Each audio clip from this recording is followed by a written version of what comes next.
Good evening, folks. I'm doing more streaming of Apollo Justice tonight. Oh, dual Destinies, rather. I'm thinking it's part of the trilogy, but, you know, whatever.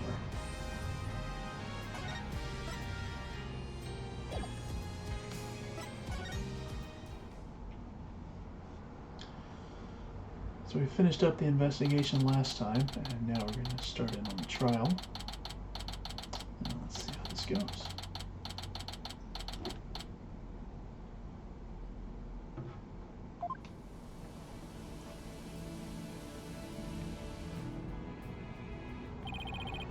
You okay, Athena? Been really antsy ever since we got here. I'm just excited. This is my first real court case, after all. Yeah, a real ball of excitement she is. I know just what she needs. Athena! Hey!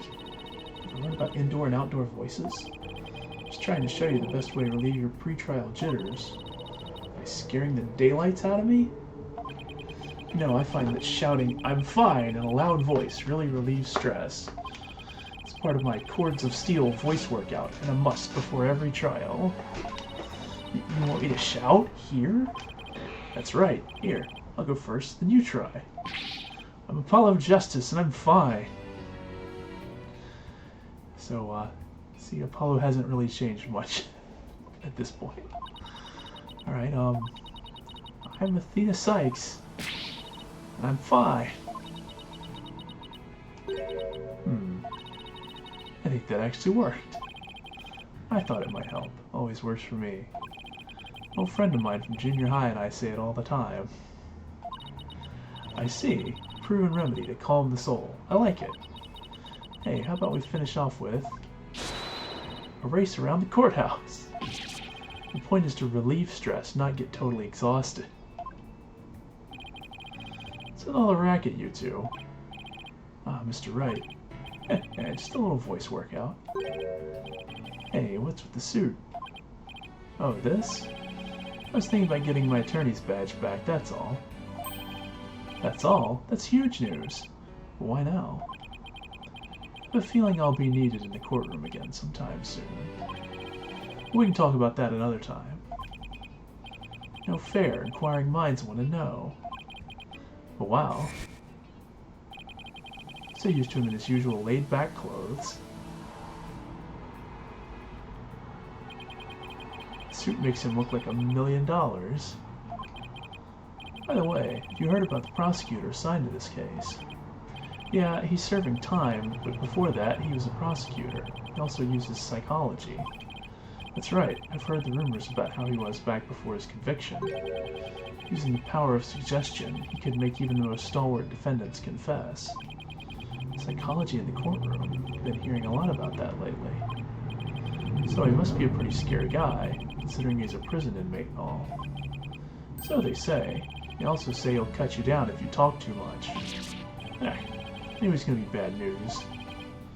It's probably just hyperbole. At least I hope for your sake. Wait, so is it true or not? Let's just say you should be concise and choose your words carefully. If you'd like to keep that head of yours attached to the rest of your body, that is. Yikes. Better tone down my cords of steel, too. So, are you all ready? Might be a good idea to check the court record again before stepping into the ring. Right, Mr. Wright, but I'm fine. I'm pretty sure nothing has changed from yesterday. I think from the last stream. We've looked at most of these at least a little bit.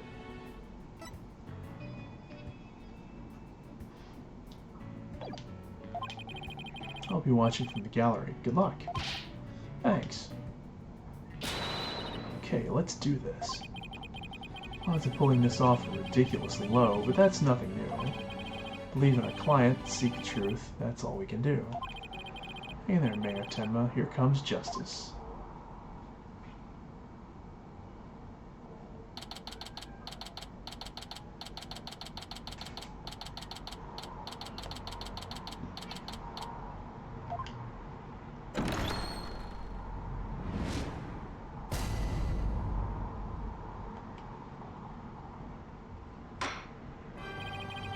Court is now in session for the trial of Damien Tenma.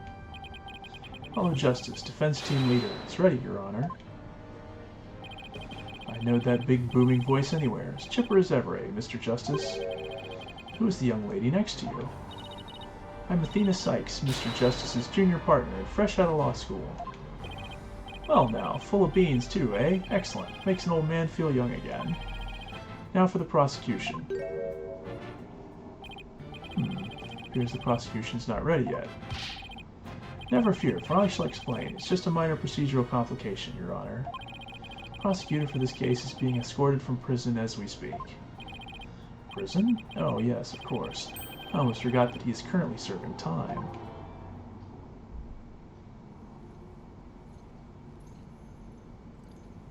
Yup, Prosecutor Blackwell's an inmate.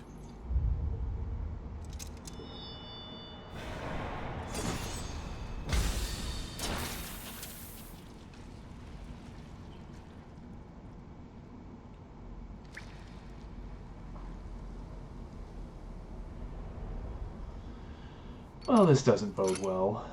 But even a convicted murderer still got a job to do and duties to perform.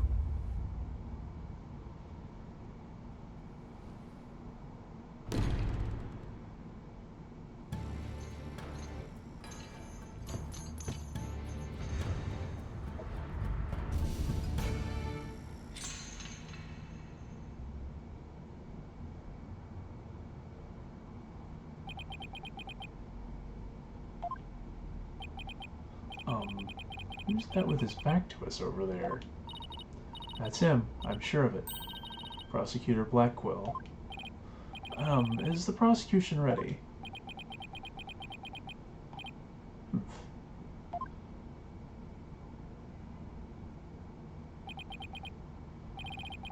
Enough jabbering. Get on with it already. So, has this guy even looked at the case or done any investigating? Or did they just put him out here and he just sort of wings it? Of course, forgive me. Why are all the people related to this case so scary? Very well, Prosecutor Blackwell, your opening statement, if you please. What's the matter? Must we continue to fritter away time like this? It's all right there in the indictment. An opening statement would be pointless. Pointless? Oh, well... It's like the cat, or in this case, the prosecutor, has the judge's tongue. But we need an opening statement as an overview of the case at hand. Well then, your boldness, if it's so very important, why don't you do the honors? Who, me? There's a term for people who whine and fuss about how they need silly, useless things, and then decide they no longer want them once it's theirs. A selfish old fool. Was that the prosecution's opening statement? Old dotards such as you are a plague upon the young. I pity your poor grandchildren, or is it great-grandchildren? This guy's just a jerk so far. All these years I thought the opening statement was the prosecutor's job. But I suppose I could give it a try. Might be a nice change of pace. What? He actually fell for that? Must have been the power of suggestion Mr. Wright was talking about. The opening statement, huh? Let's see here. Victim was one Rex Cubey, an alderman of Ninetails Vale. The defendant, Damien Tenma, mayor of Tenma Town, is accused of his murder. And why, pray tell, was the mayor arrested? His prints were on the murder weapon. Plus, he had a motive, the elimination of the biggest roadblock to the municipal merger. Caretaker and the secretary, other potential suspects, both have alibis. His daughter, who was also in the vicinity at the time of the incident, has no motive. So in a nutshell, I have to say the charges against the defendant are incontrovertible. Bravo, your baldness. 2 years of experience shine bright like your head. Alright, buddy. Flattery will get you everywhere. Yeah, I don't know. Like Simon Says with the judge. Moving right along now, let's hear from our first witness for today, Detective Fulbright. Witness, please state your name and occupation. I am the detective assigned to this case. Bobby Fulbright. Oh, and I'll also be keeping tabs on old Blackquill here. I also heard you would provide protection if it ever came to that. It would seem that I have been sorely underestimated.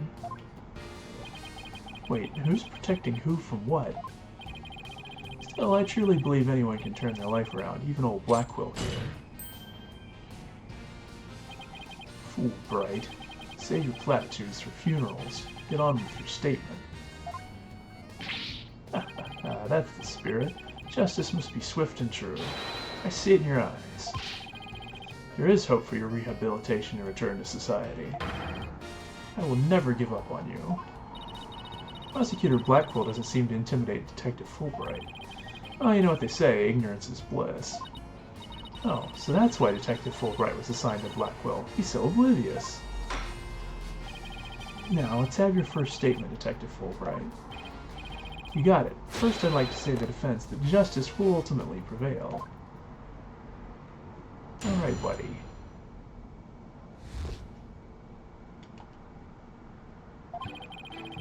Cuby was murdered with a spear that had been on the wall. Fingerprints of the defendant, Damien Tenma, were found on the murder weapon. At the time, Alderman Cuby was asleep from a drug he unwittingly ingested. Tenma attacked his helpless victim, impaling him like a human shish kebab. Sudden pain jolted the victim awake, and he grabbed a statue and struck back. Oh, so this is the explanation for his injury? Hughes was scared because the alderman was a former pro wrestler. So he slipped him a drug to make sure he'd be out cold and defenseless. Here's the autopsy report to prove it. Been a drug-induced slumber. And the victim managed to attack his attacker despite being impaled by a spear? That sounds almost superhuman. Is it even possible? Well, he was a former pro wrestler after all. The spear was probably nothing more than a mosquito bite to him. I mean, if it killed him, I think it was probably more than a mosquito bite. Objection! Don't try to brush it all off by saying the alderman had been a pro wrestler. You really expect us to believe he could fight back after being skewered by a spear? Never heard of the incredible feats of which man is capable of in a pinch, have you? Like the samurai of yore, wrestlers can battle through intense pain. It sharpens their senses. I used to talk about it with a former wrestler I met in the clink. I don't know. It still sounds a little far-fetched. Does it now? Perhaps we should test the theory on you with the edge of my blade. I didn't sign up for this.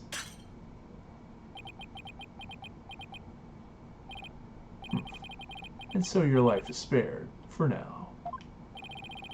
Please let those shackles be made of titanium. I don't want to die.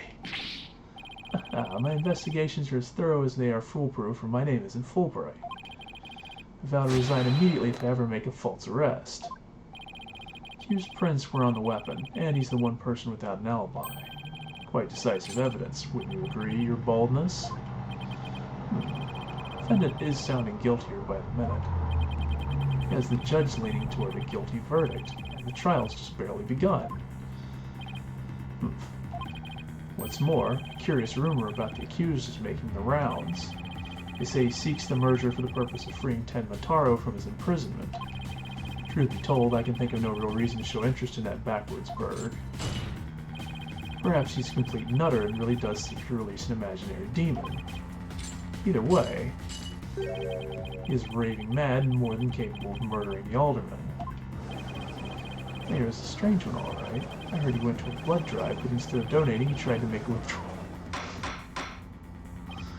Order, there will be no gossiping in my court. Your baldness. Please take a gander at those charms plastered across his cranium. I hear they're meant to keep him safe from possession by the demon Tenma Taro. Then again, perhaps he's already under the demon's spell. Behold, the lunatic appears poised to lunge at you at any moment. Rumors and quirks of Mayor Tenma have no relevance to this case. Besides, those charms on his head, they're just a fashion statement, I think. Come to think of it, such things don't seem relevant to the case, do they? Prosecution will refrain from dragging our client's reputation through the mud. Oh, what a dreadfully fearsome lass we have here. Oh, thanks for that lifeline, Athena. Careful, Apollo, he has the judge dancing in the palm of his hand. The power of suggestion is one of the more powerful tools in Simon Blackwell's arsenal. He's trying to manipulate everyone's impressions to suit his objectives. This guy really is bad news. In any case, it seems the victim did manage to defend himself despite being impaled. What sort of weapon did he use against his attacker? None other than this statue right here. Appears to be a statue of two strange creatures locked in battle. Two yokai, to be exact. On one side is the nine-tailed fox, and on the other, Tenmataro.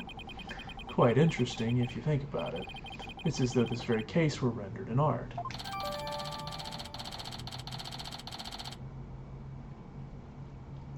Here's the pledge of the mayor. The player's blood was found on it, but no prints could be lifted.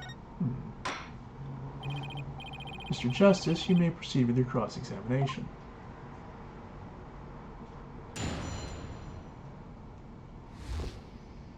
Alright then. Hold it!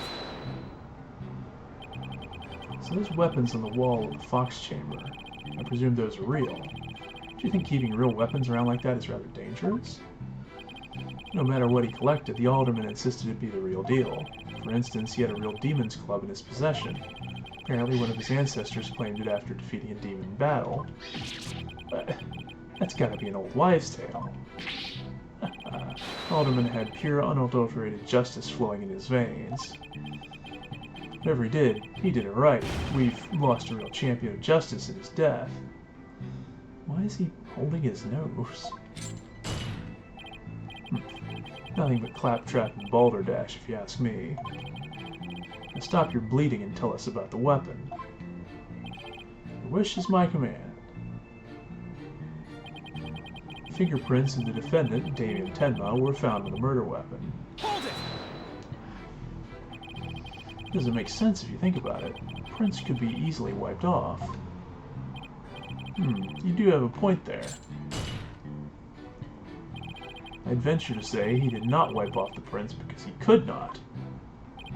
What do you mean? It's like he wants you to figure it out. Well, don't just stand there. Show him who's boss. I'm totally lost. So why don't you just tell me the answer already? I don't think he saw that plea for help. You feeling alright, kid? Running a fever, perhaps? I wish trials came with a reset button. Well, the specifics may yet come to light. Please proceed, Detective Fulbright.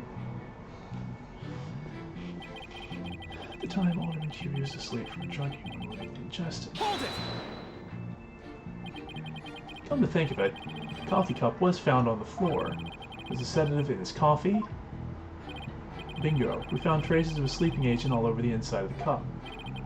And that is why he was out cold. That is until he leapt to his feet upon being impaled by the mayor. An awful way to wake up. A rather stimulating eye-opener, if you ask me. I, too, would have risen to the attack, for to die in battle is the samurai way. Alright, buddy. Paradise awaits fallen heroes, but that hole in his stomach would make eating a challenge.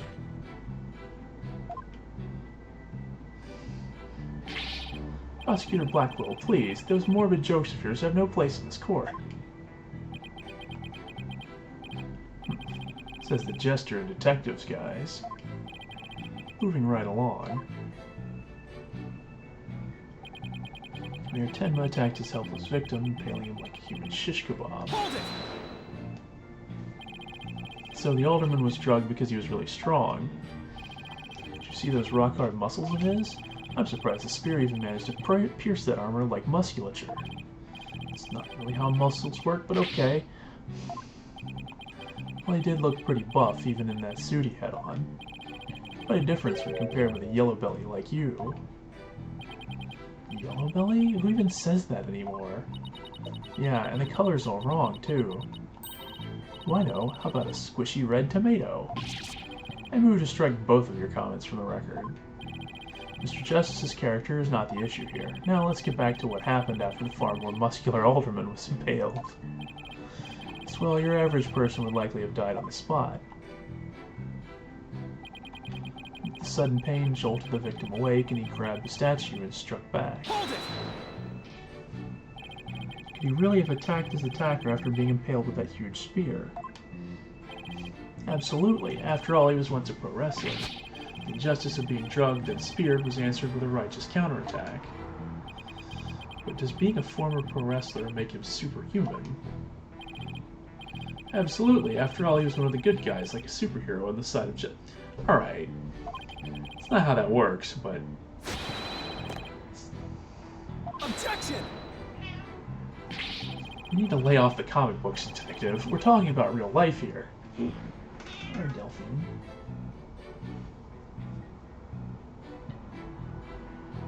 You need that chair? Here, you got that chair. Yeah, I know. I'm taking it out.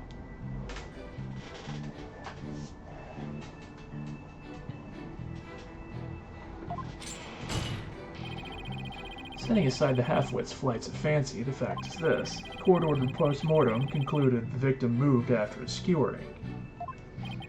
So he found the strength somehow to attack his attacker, huh? Detective Fulbright's testimony sounds airtight. No wonder he's so confident. No, he only thinks it's airtight. It's up to us to poke some holes in it. The part about the alderman fighting back sounds like a big hole waiting to be poked.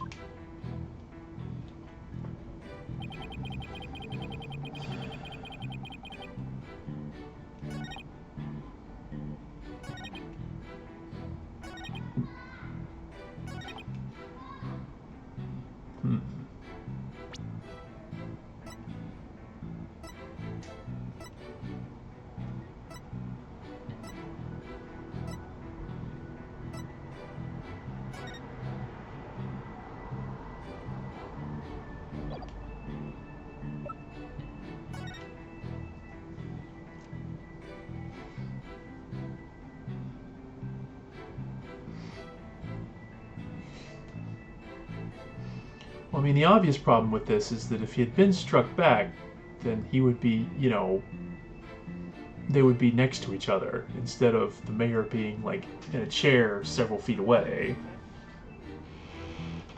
So I think that's the problem.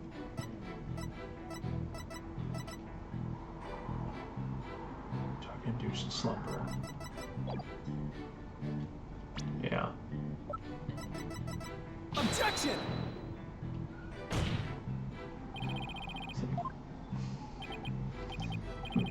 I object to you on personal grounds. This whole contradiction lies in what your faulty logic dreamt of. Come on, really?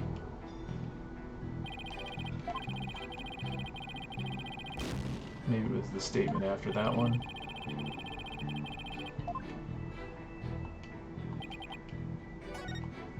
No, there is no statement after that one.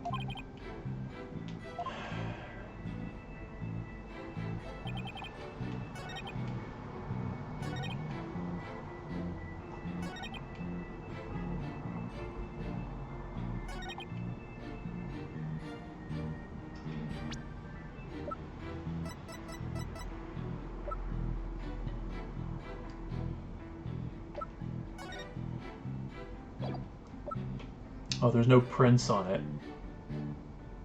Objection! That's also a problem. Alderman really strike the mayor? What? Are you questioning my sense of justice? Your so-called justice needs to find itself a pair of legs to stand on. You claim the alderman struck back after the mayor put a spear through him.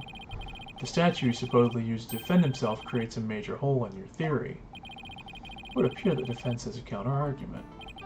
Very well, let's hear what the defense thinks is odd about the detective statue's theory. That'd be there's no fingerprints. There are no fingerprints in this supposedly crucial piece of evidence. And if you look at the crime scene photo, yeah, the alderman's not wearing gloves.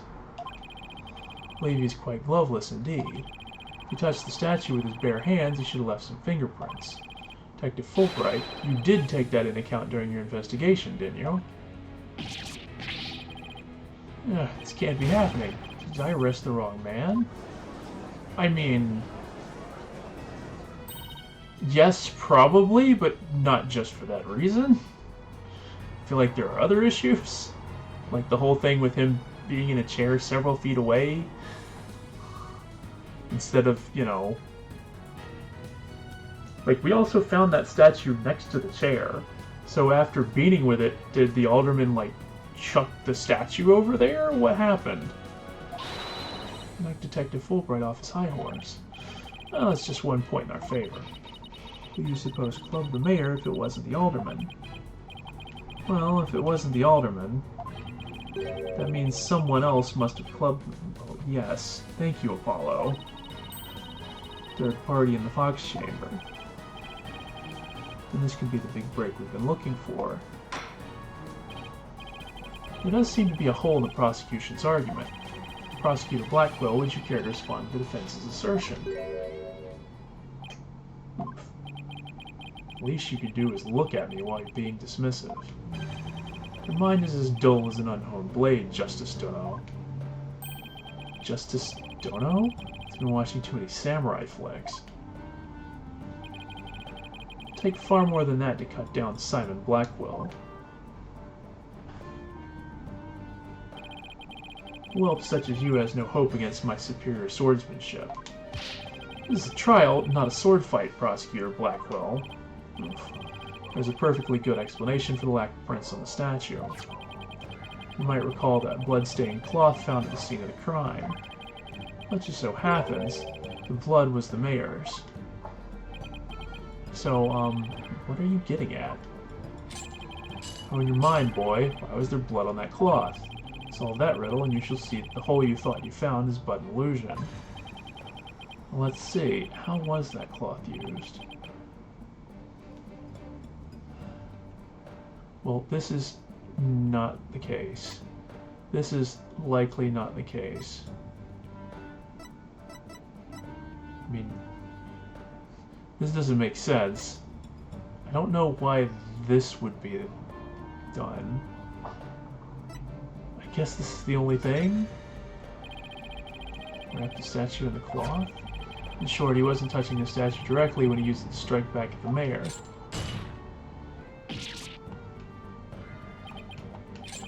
Precisely. Bully for you, boy. Okay. But consider... he's currently impaled on a spear. Either in the chair or on top of the desk. If he wakes up, how does, like, does he just, like, go and find the statue and wrap it up in a cloth? Like, it's not just gonna be sitting next to him, is it? It all seems incredibly contrived. There's nothing. Apollo, don't let him start manipulating you, too. You just closed the hole for the prosecution. I did? Yeah, you did. Sort of. Except... I still feel like this is not a great closure. Right, that a statue wrapped in cloth would leave no fingerprints is as plain as day. This also proves there are no holes in our theory of the alderman striking back.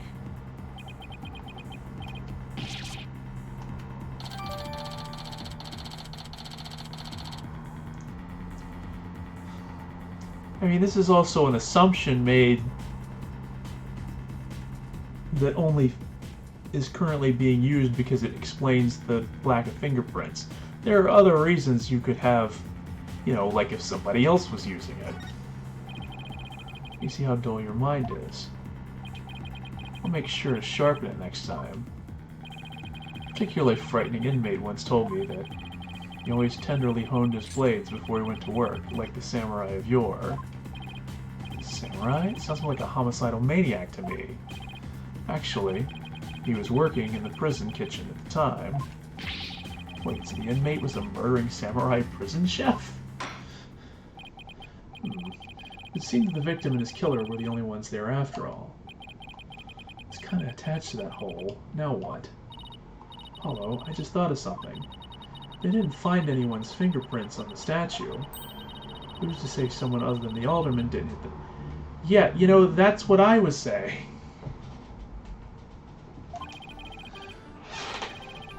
Anybody could have not left prints on it. Then who, pray tell, struck the mayor with the statue? Please, illuminate us with your wisdom, young lady. There's only one answer. The real killer. Prove the existence of this real killer, then. What evidence have you? I'll give you evidence, alright. Athena, are you sure about this? Borrow your words, Apollo. I'm fine. Take a look at this. Black feathers and tracks, allegedly from a yokai, were found at the scene. I believe they're from the third party who struck the mayor with that statue. Is the defense actually suggesting some sort of monster killed that alderman? It's exactly what I'm... Okay, Athena, wait a minute. Objection! No, Athena, you just lost what little credibility we had left.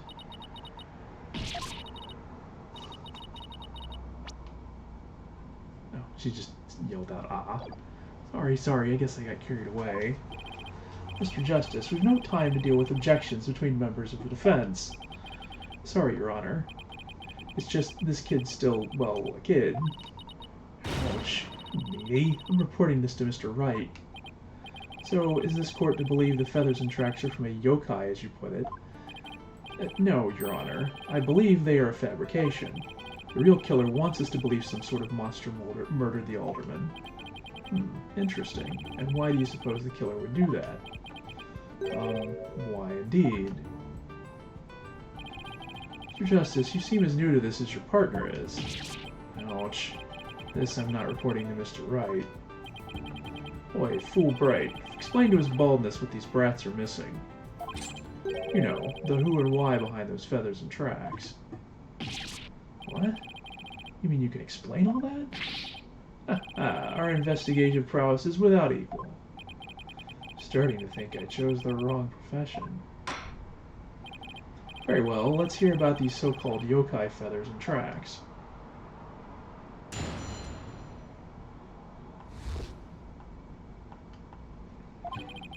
This entire case centers on one man's attempt to crush opposition to the municipal merger. Mayor Tenma panicked when the amazing Ninetails helped embolden the protesters. They stoked the villagers' fears by fabricating a monster. The strange feathers and tracks he planted make it look like a yokai was the killer. Wait, but didn't he get knocked out with the statue? How did he... Hold on. Superstitious minds. His feathers only gave weight to the idea the alderman was slain by a demon. A cursed demon Tenmataro, that is. Tenma who? The legendary demon locked away in the village's forbidden chamber. From a young age, the villagers are taught to fear the great black-feathered demon, and thus were they blinded to other, more plausible explanations. Hold on for a second. Before we start letting our imaginations run wild, there's someone else that could be considered a suspect. Mr. Justice, please explain yourself. On the day of the incident, there was a special event held at Curie Manor. And as part of the event, there was someone dressed in the likeness of Tenmataro. Obviously, this person is a much more likely suspect than any legendary demon. Objection! Dullard, you're playing right into the killer's mind games. What? Listen here. The feathers and tracks were merely red herrings. The villagers believe the murder to be the work of the real Tenmataro. However, the police believe that the person that Tenmataro sued is the killer.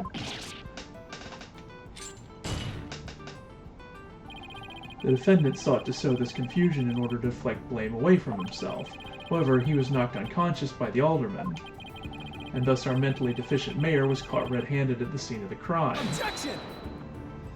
But if he was knocked out, then he didn't have time to... Whatever. You honestly believe Maya Tenma would do something so stupid? Evidence speaks for itself, Fulbright. Right. It was the mayor's last-ditch effort to stop the opposition before things got crazy. Amazing Ninetails is fueling both the yokai craze and the anti-merger movement. Plus, he's one of the better-known masked wrestlers and the hometown favorite. That's why the mayor panicked and set on the path of injustice. If the people of Ninetails Vale really believe a yokai is behind the crime, Yokai sightings are an everyday event here, so I wouldn't be surprised if they did. I must say, a crime that preys upon innocent, impressionable minds. Just so, a particularly silver-tongued inmate once had the following words for me. The innocent of heart are the easiest prey. You don't say. Was this inmate a con artist? No. He was framed for the murder of his beloved. I actually felt sorry for the poor chap. Wait, so he wasn't the predator, but rather the prey? Yes, well... Now then, the defense may proceed with their cross-examination.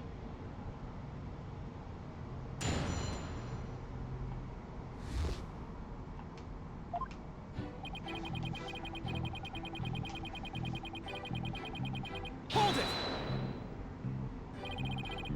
Detective Fulbright, is the anti-merger movement really that strong? Oh, absolutely. They parade around in yokai costumes shouting, "Down with Mayor Tenma." And just the other day, they stormed Tenma City Hall claiming it was a den of vipers. But when the accused showed his face, the angry mob scattered like leaves upon an autumn wind. For you see, lowly yokai are no match for Tenma Taro, the dark lord of their kind. Wait, are the villagers scared of Mayor Tenma or Tenma Taro? I'm confused. I think he means Mayor Tenma. It's easy to get the wrong impression about the guy. Detective Fulbright, why do you suppose the defendant would commit such an act? Mayor Tenma panicked when the amazing Ninetales helped embolden the protesters. Amazing Ninetales. No one knows his true identity, right? That's right. And he was a lone wolf, or in other words, he didn't belong to a wrestling federation. Appeared like a shooting star, defeating one Tenma Town wrestler after another. Before anyone knew it, he was champion. Like the samurai of yore, surrounded thick with enemies, he cut them down one by one. It was a complete and utter loss of face for Tenma Town Pro Wrestling. It was amazing. If there ever was a real superhero, it would be him. Alright guys, you need to calm down. That Detective Fulbright would be a great pro wrestler. He could even team up with Prosecutor Blackwell, a police detective, and a prisoner in chains. You know, I think people would actually pay to see that. I know I would. So you do understand the greatness that is the Amazing Night. No, that's not what we said at all.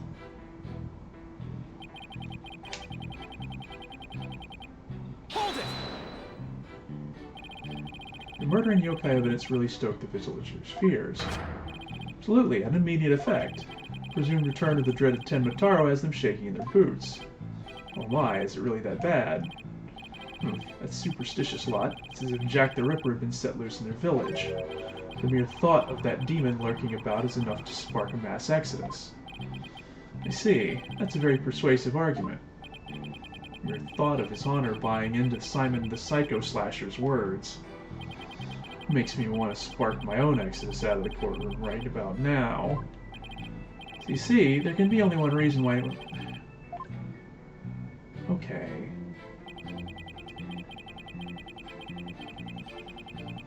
Hold it! It doesn't add up. If what you say is true, why top it off with murder? What do you mean? You claim that our client planted the yokai evidence to stoke the villagers' fears. So, then why not stop there? Why murder Alderman Cuby? Excellent point. It isn't it? So, Your Honor agrees there was no reason for the murder, correct? Objection! Perhaps the killing was on the spur of the moment.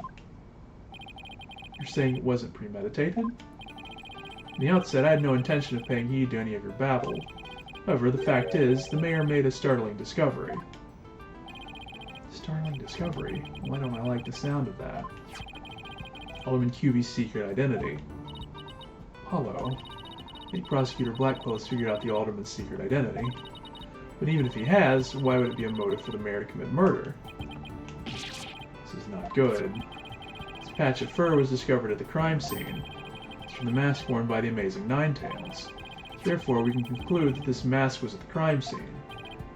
Oh my, but why would it have been there? The victim was a former pro wrestler and a member of the anti-merger movement. Need I say more? Well, could it really be? Your baldness has had an epiphany, I see. Our victim, Rescue, was... Yeah.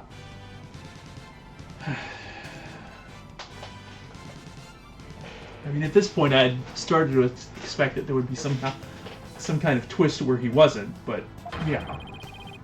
The mayor's discovery of this fact was his motive for murder.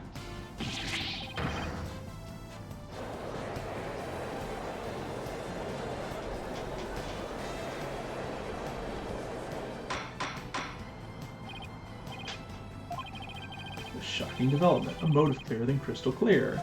What do we do now, Apollo? I didn't think they'd tie the alderman's secret identity to the mayor's motive. At last we've reached my real point. Why did the alderman have to forge a secret identity? Does it not pique your interest, your baldness? I admit it does. It is odd that he had to create this other persona, just to secretly participate in the anti-merger movement. Very astute of you, your baldness. You're right. Now take a look at this. Blackmail letter. If you value your dearest's life, you will merge Ninetail's Vale with Tenma Town. Do not tell anyone about this threat. If you do, consider your dearest as good as dead. This blackmail letter was found in Alderman Cuby's pocket. At present, the alderman's wife is in the hospital. That letter is clear evidence the mayor was blackmailing him by threatening her life. Wait, didn't the blackmail letter sent to Mayor Tenma go missing? Right after the alderman's murder? I think maybe the killer took the letter from the mayor after the murder and planted it into the alderman's pocket. Yeah, probably. But we don't have any proof that that's what happened. About being up the creek without a paddle. Mayor Tenma would have made a clean getaway if he just left after planting the yokai things. But he was knocked out cold by a sudden decision to kill the Amazing Ninetails. So it was the Amazing Ninetails' counterattack that brought the entire colony to light. Wait a sec. Fulbright's claiming the mayor killed the alderman after planting the yokai evidence, and that the mayor was knocked out cold immediately after that. Detective Fulbright, please add your previous statement to your testimony.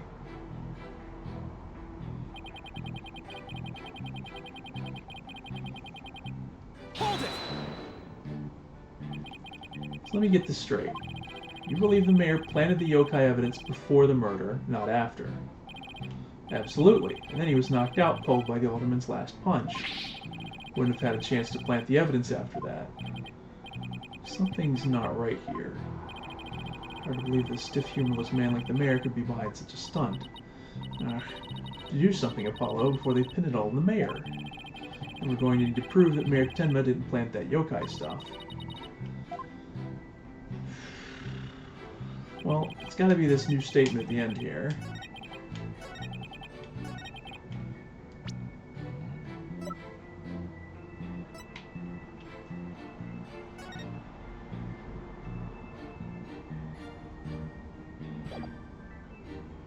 Bloody footprints. Okay, so how would he leave bloody footprints if he was knocked out after stabbing the guy? Yeah. This photo is doing a lot of work for us. Objection! Detective Fulbright, your sense of justice is anything but fair. What's this? You dare question my justice again? Yes, and I'm going to prove it to you. Take a look at this photo. This is the crime scene photo, and just what does this prove? It proves when the feathers and tracks were planted. I already told you they were planted before the murder. The defendant planted the yokai evidence, then was knocked out while killing his victim. But that would be impossible. If you look right here, it's clear when the feathers and tracks were left at the scene. Yeah, these guys. Take that! Aren't you just pointing to the yokai feathers and tracks, Mr. Justice? See how the feathers are on top of the blood, and the tracks were made in blood? Oh yeah, the feathers are on the blood too. In other words, the yokai evidence could have only resulted after the murder. Then the mayor must have planted the evidence after killing the alderman. But you said it yourself, the mayor had been knocked unconscious thereafter. There would have been no time for him to plant any evidence at all. Therefore, There must have been someone else besides the mayor and the alderman at the crime scene. Must be some mistake. No, that's pretty clear. Like, I'm guessing the prosecution will try to argue that the mayor still killed him, but that somebody else was involved in the cover-up. But there had to have been at least one other person involved. Can't possibly have. We just pointed out evidence. What are you talking about? Evidence? Oh, I have evidence. In fact, I have an eyewitness's testimony for you. But how? Is my vaunted sense of justice really just half-baked? He's taking this really hard. Mr. Justice, what is this testimony regarding a third party that you claim to have? I have it right here, Your Honor. It's the sworn testimony of Mr. Tenma's daughter. The witness, Jinxie Tenma, saw a yokai in the hallway after stumbling upon the scene. It's the demon Tenma Taro. He's the source of those feathers and tracks. Again, let's make sure we're talking about the guy in the suit and not an actual demon judge. And prosecutor. And detective. Yeah, they're not listening, are they? Somebody please say something. The defense will explain to the court exactly what he means. You dare to mock this court of justice itself? You're unfit to bear your name, boy. Baldness. It appears our defense attorney here is delirious from exhaustion. Apollo, think of something quick before you're held in contempt of court. What do you think I'm trying to do? Before you decide whether I should step down, please, hear me out. I'm all ears, but you'd better explain yourself well. What was this yokai you were talking about? It's the guy in the suit! Come on, people. We talked about this already. She discovered the crime scene and called the police.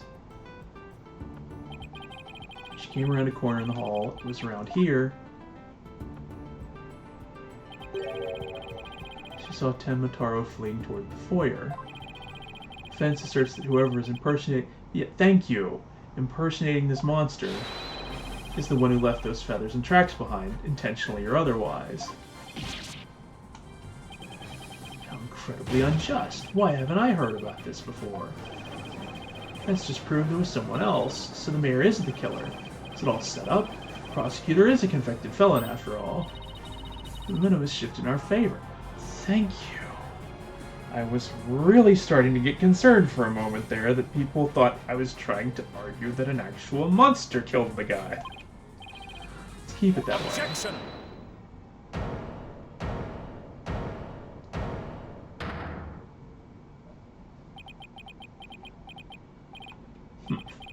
Little do you realize that though you are in the midst of a fray, your sword is broken. My sword? I didn't know I had one to break. Are you implying there's a problem with my claim? Consider this. If that yokai impersonator had indeed fled towards the foyer, that fool and that fop would have seen him. Fool and fop? Oh, you mean Filch and LaBelle, now that you mention it. Both Phineas Filch and Florent LaBelle were in the foyer at the time. They haven't stated they saw a yokai, have they? Did you ever consider that yokai was but a figment of the scared little girl's imagination? Well, I mean...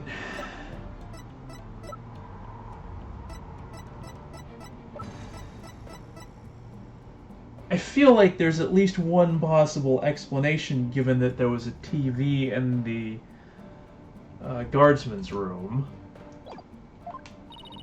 Why don't we ask them ourselves? I was just about to say that myself. No, really, I was. The defense would like to call Mr. Phineas Filch, caretaker of Cuny Manor, to the stand. I just know he must have seen something. I suppose we can't ignore the fact that the little girl believes she saw a monster. Trust you have no objections to Mr. Justice's request, Prosecutor Blackwell. I understand that Mr. Filch is enjoying a nap out in the lobby. I knew that Tanuki was a rare find. When we captured him, I didn't think he'd end up a witness. Do with him as you will. Did he just say captured? No, wait, I don't want to know. Very well then. Bailiff, please go wake Mr. Filch and escort him to the witness stand.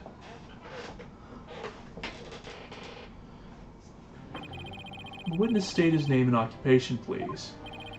Name's Filch, Phineas Filch, caretaker of QB Manor.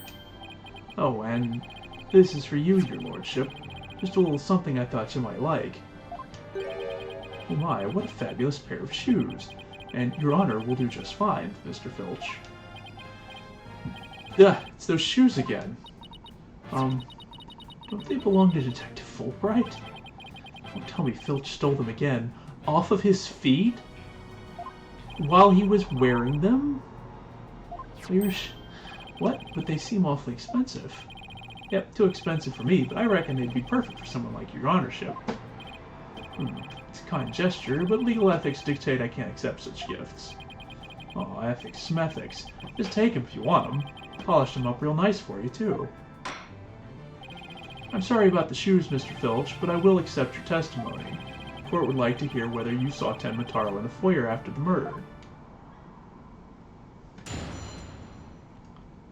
Yeah, I mean, this guy's not going to admit that he didn't do his job because he was distracted by a match on television, but... Murder was on guard duty in the foyer, just like Mr. Cube asked. I was making sure no one, fair, foul, fishy, or otherwise, could get to our guest. Still in my office, keeping good watch when the murder happened after 3 p.m. But I didn't see nothing out of the ordinary, no siree. Yeah, I know why you didn't see anything out of the ordinary. So, you're telling this court you never saw anyone dressed up like Tenmataro? Yep, I was guarding the whole time. That's the truth. The holy truth, none but under the truth. And Tenmataro? Bah, you don't really believe in that yokai mumbo-jumbo, do you? I certainly don't. A bracelet. It's... Something the matter, Apollo? Bracelet keeps squeezing my arm. Really? So you think Mr. Tanuki, or I mean Mr. Filch, has been lying to us? I wouldn't rule it out. Yeah, he's definitely lying.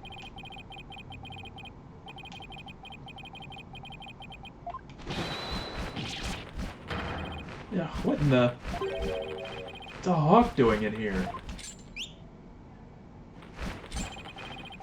Allow me to introduce my trusty cohort, Taka.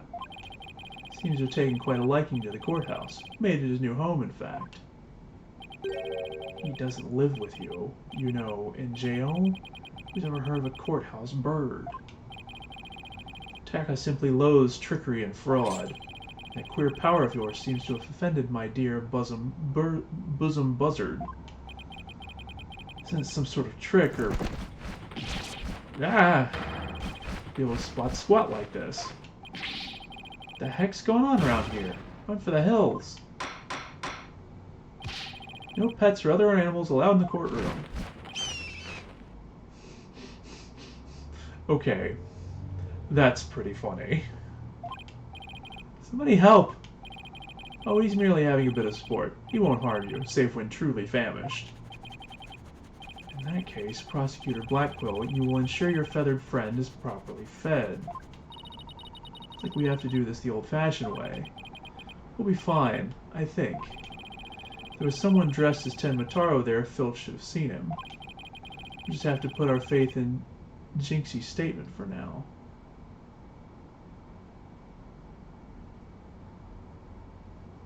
Is he, like, knocking sand out of his pocket? What's going on? Justice, please proceed with your cross-examination.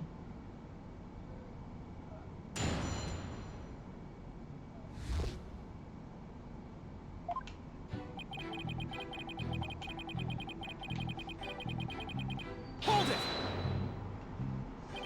Mr. Filch, why did Alderman QB have you handle guard duty? Because he trusts me. I am the manor's caretaker, after all. You took said guard duty seriously. Let me tell you something about me. I'm... Yipes! Listen here, you little tanuki. Get straight to the point and be quick about it. The court wishes to hear what you did or didn't see in the foyer, and naught else. Yes, of course, sir. Right away, sir. Blackwell's got him completely under his thumb. Like I said, I was guarding the foyer entrance that day.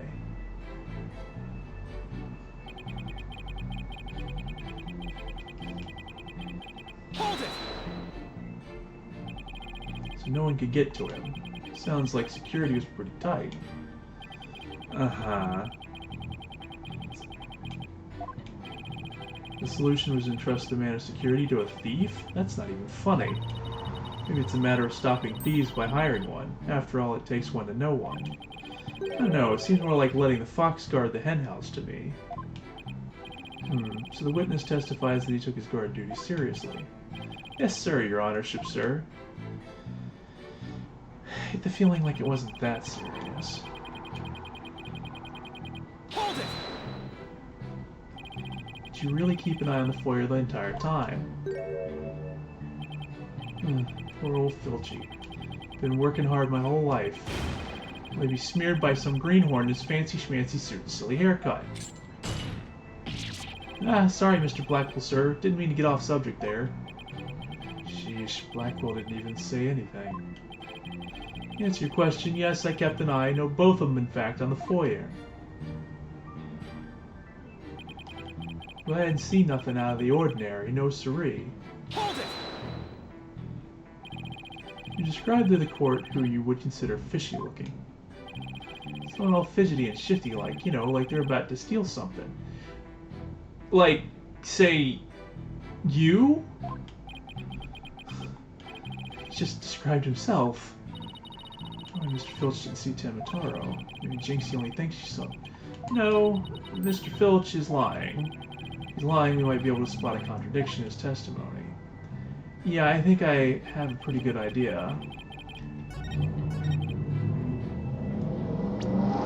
After 3 p.m., you say, which just so happens when a certain TV program that you have circled has started. Objection! Yeah. Don't lie to the court like that, Mr. Filch. Hey, it ain't right to bushwhack a fella like that. Unfortunately for you, I have evidence that proves you're lying. If you look at this TV listing here, you'll see at the time of the crime, there was a pro wrestling match scheduled, something you'd never miss. I hadn't watched that one, no siree. I was doing my job just like I was supposed to. This guy doesn't know when to give up. Mr. Filch, someone even circled the match. It was you, right? Not only that, you even told me you watched it. You said, and I quote, "It was a complete disaster." So, do you admit to slagging off? You can't trick me with your Rudy Poo lawyer talk. I'm one of the professional types, too. I can do double duty, watching TV in the foyer at the same time. The only thing Filch can claim to be a professional of is professional thief. Mr. Justice, you would have this court believe the witness was slacking off. That's correct. He claims to have been watching TV in the foyer at the same time, but that's nothing but a bald-faced lie. But I'm not the one who's lying. Perhaps you meant the witness, Mr. Justice. And in that case, let's see what evidence you can offer. Claim Mr. Filch is lying about watching TV in the foyer simultaneously. Now prove it.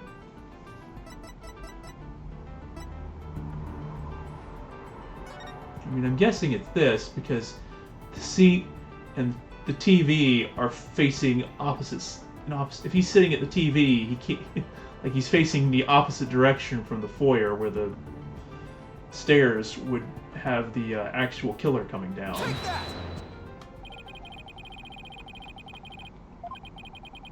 Unless Mr. Filch has eyes where his right ear should be, I think it would be impossible to watch the foyer entrance and the TV at the same time.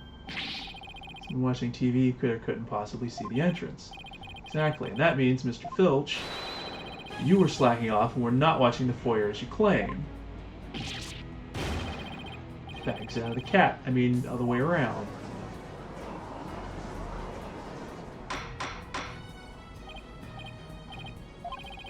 Mr. Justice, is Mr. Filch's less than stellar work ethic relevant to this case? It's very relevant because while he was slacking off watching TV, there really could have been a Ten Mataro impersonator in the foyer. Objection! What now? Granted, this Tanuki was lax in his duties, but he still had the foyer entrance covered. What are you talking about?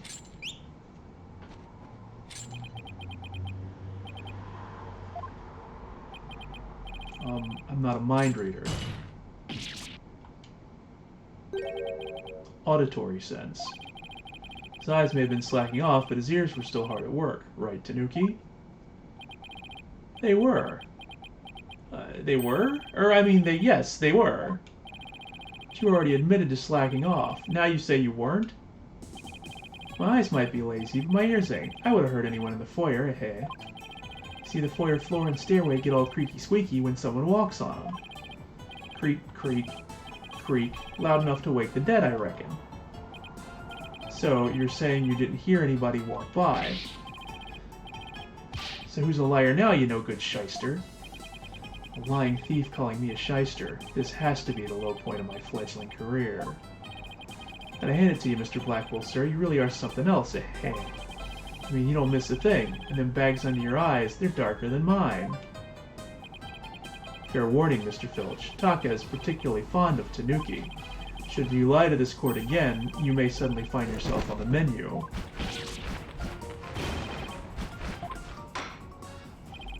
The witness will henceforth testify truthfully under penalty of painful bird attacks.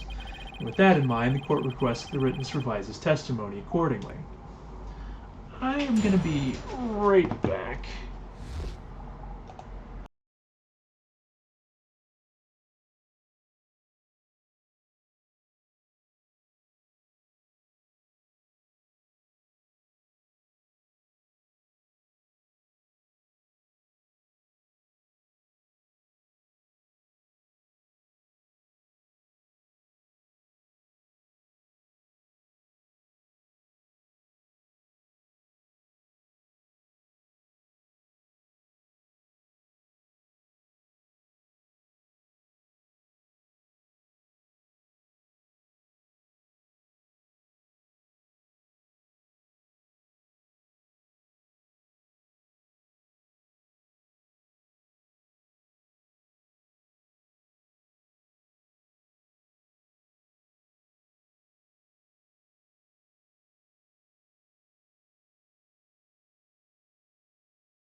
Alright, I'm back.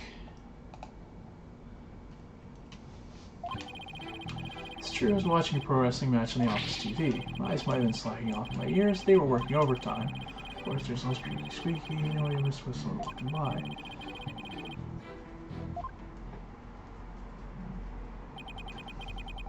Superstition is the religion of feeble minds, understand? A simple, rational explanation is best. Forget yokai, demons, and such. To use common sense, for lacking that, our entire world would be put upside down. Says the convict prosecutor was totally a sign of the end times for the legal world. Besides, if there were any yokai roaming around, I'd nab them and sell them to the zoo. Wonder whether Jinxie was just seeing things. It seems to be the general consensus, but I'm sticking to my guns. We better hope my guns fire bullets, not BBs. Defense may cross-examine the witness.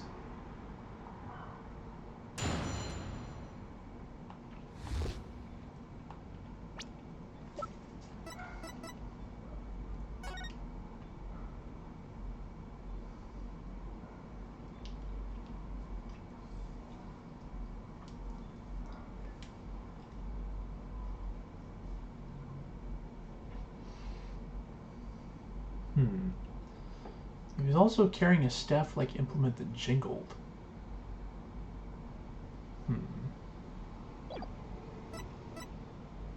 So it definitely would have been making noise.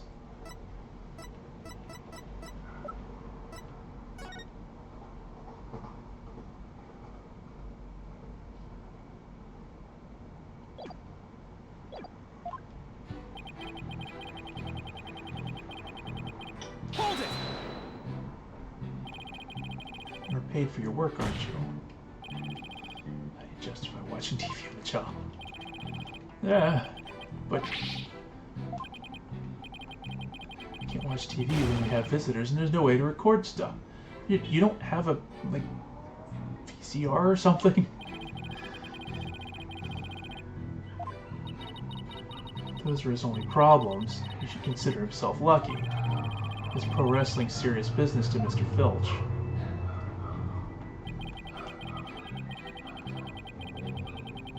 Hold it! You lied earlier about taking your guard duty seriously, didn't you? Oh, that ain't no harm in bending the truth a little, right? Listen to me, you little tanuki. Lie again, and Taka shall feast upon that forked tongue of yours.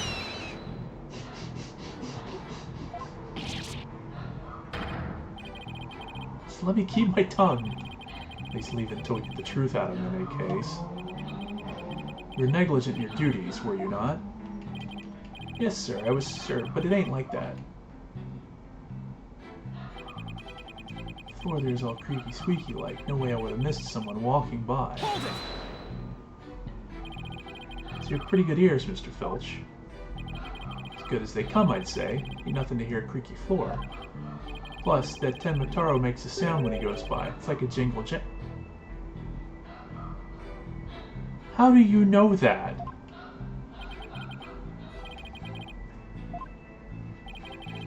It's that staff of his. It's what jingle jangles. What's he talking about, Apollo? Beats me, but I guess Tenmataro has a staff that makes noise. Yeah, Jinxie mentioned that. Said so I'm holding a staff-like object that made a jangly sound. Is that the source of the noise, then? Mr. Justice, Filch says Tenmataro jingle jangles. Would you consider that vital? I mean, yes?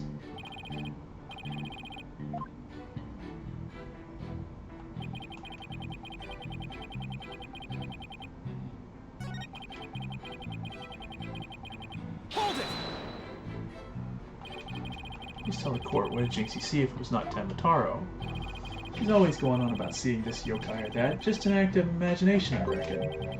She won't even come near me because she thinks I'm some sort of tanuki monster. Can't say I blame her. Chalk it up to a child's act of imagination.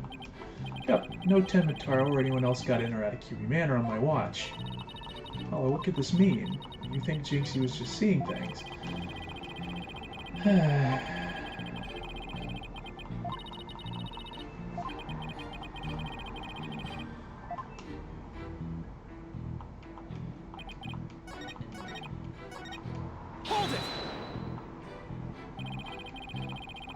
distinctive sound. Like a jingle and a jangle. Wait, yeah, she said something like that. I don't know. Okay. We're missing something here, but I can't quite put a finger on it. Perhaps I should take a look at the court record. Yeah.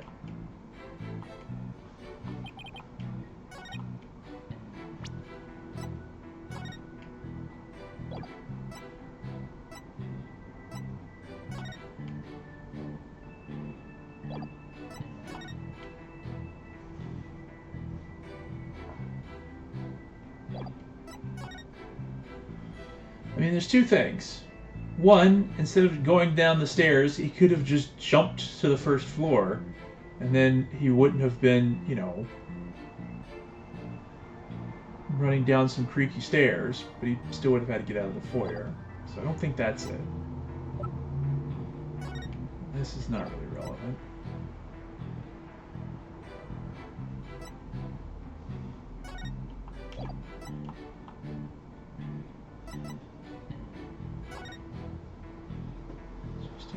Jingle, she couldn't call for help because there's no one else in the hall.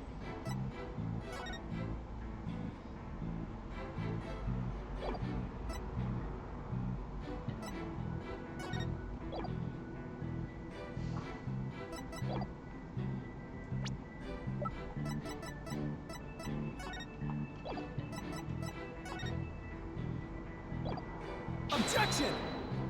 Okay, so it's not this.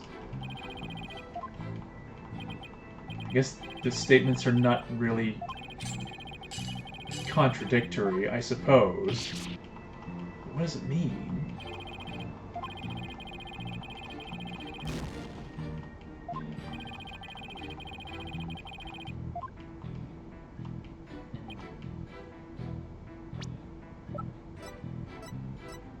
I mean, there is the other option that he just didn't go down the stairs. Objection!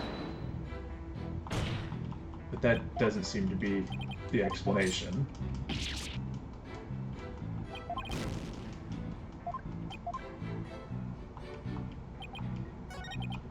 Hold it!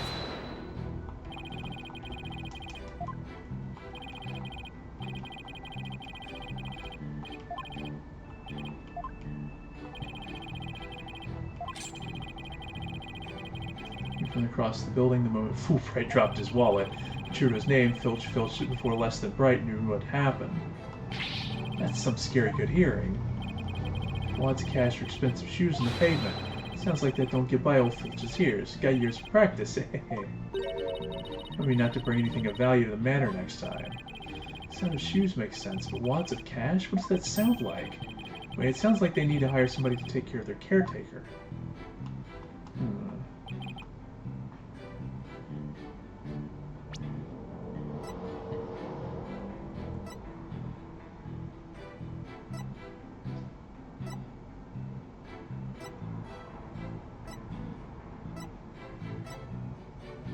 I mean, there's also the fact that he kind of flies. Objection!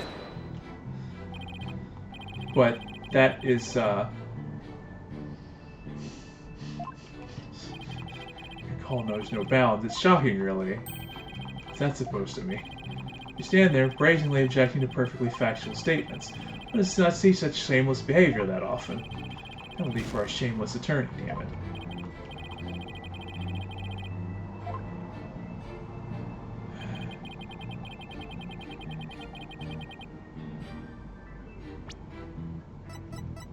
So it's not the fact that he's flying, or that he was able to get around the foyer.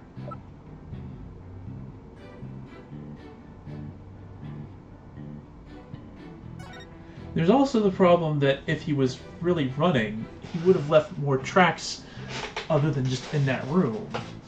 But that's not a point in my favor.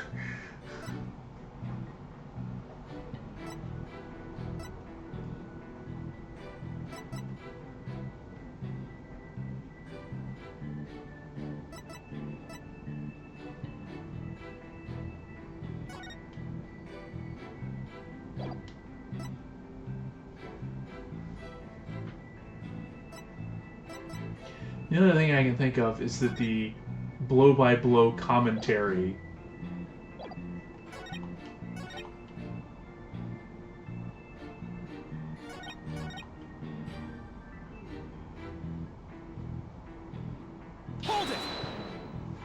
But this seems to indicate that this is the one with the problem. It said something like that. Something about make the jangly sound. Just take a look at the court record again.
It's not this one.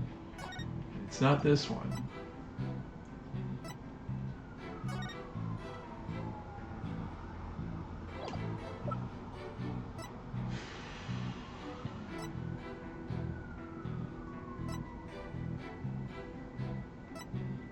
It's not this one.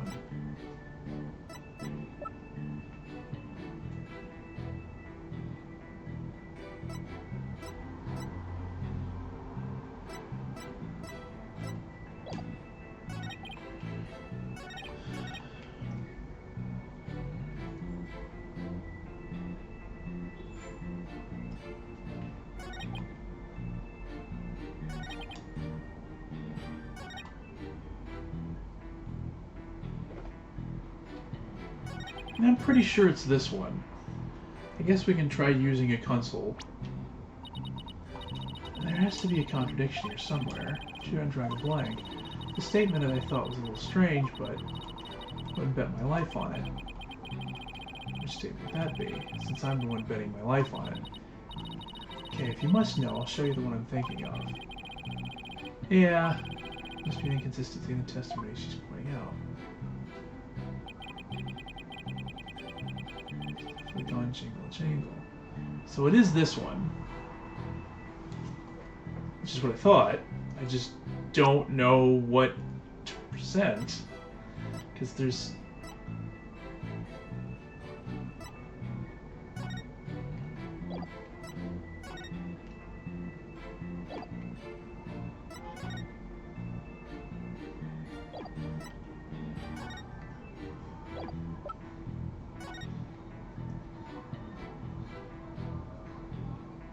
There's no staff in this picture.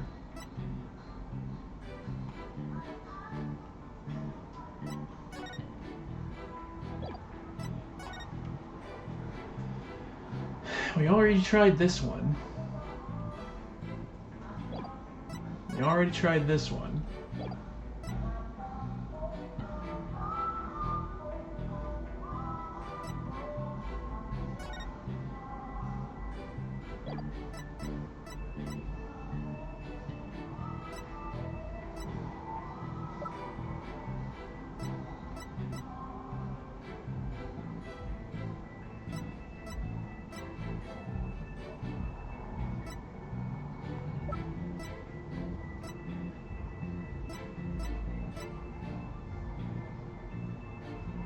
We don't know. Objection! This? No, it's not that.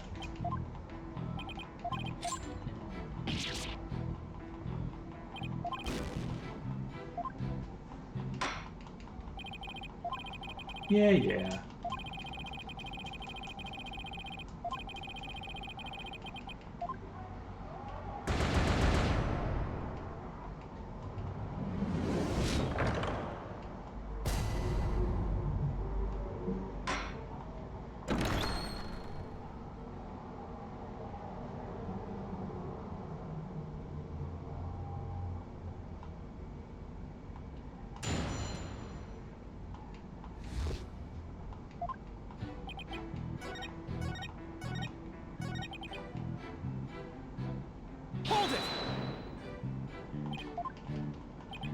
I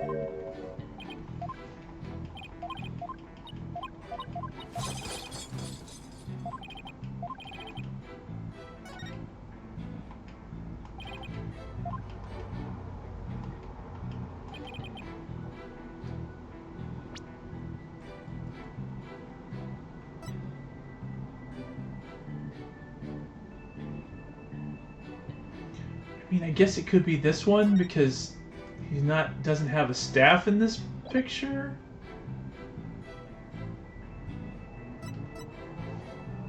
This doesn't really have anything to do with it. This doesn't have anything to do with it. I already tried this one. I don't know what this would have to do with it. This is just a statue. Tried this one. That's not really anything to do with Tenmataro. We tried these two. The autopsy report wouldn't have made sense for it. I guess it's this? Because there's no... Make a jangly sound, you say. Well, I'm going to say that your story doesn't add up. Is there something defensive like... I mean, I guess because it's not in the image? You didn't see Tenmataro on the day of the incident.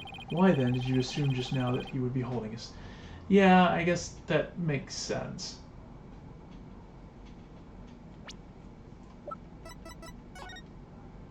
Staff like implement that jingled. So why would he know that if it's not something that would normally be expected? Yeah, that makes sense. Jinxie saw held a staff in his hands, and she described it sound just like you did, a kind of jangly sound. So he's holding a staff. What's your point? The point is that Tenmataro doesn't use the staff, not normally. You see, this is the only known document depicting him. There's staff in that picture. I mean... Didn't he also get, like... In the opening, like, image, wasn't he also, like, a whole bunch of ropes attached to him, but you don't see the ropes in here, so...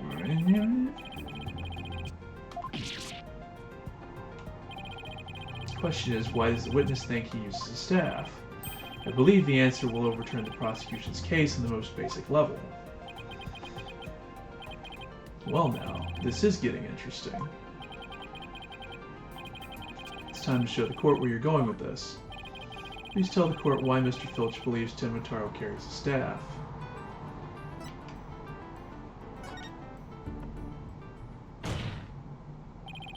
Mr. Filch actually saw him right after the crime occurred. It's the only way he could possibly know about the staff. You duplicitous little...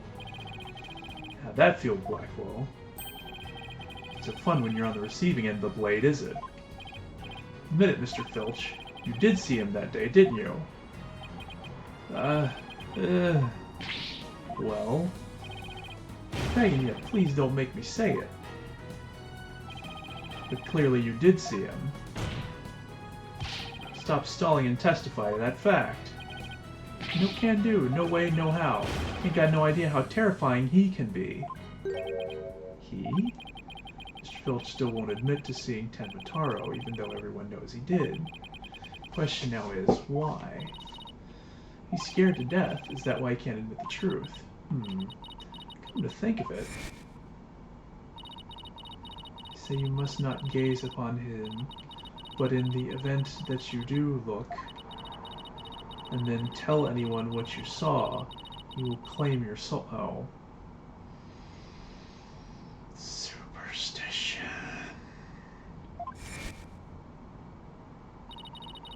Would admit to seeing him after hearing about the village superstitions. She said that if she told anyone that she had seen him, he'd claim her soul. You think Filch believes that too? So Mr. Big-Time City Slicker Lawyer has heard about him. Old village yes, superstitions. Got a guilty verdict because this guy's got a bug up his butt about superstitions.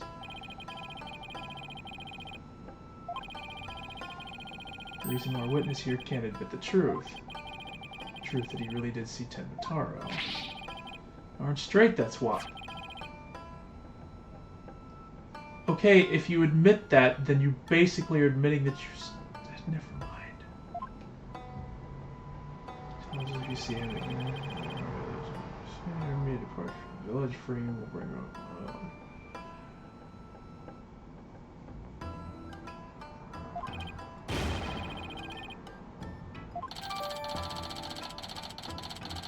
Oh boy.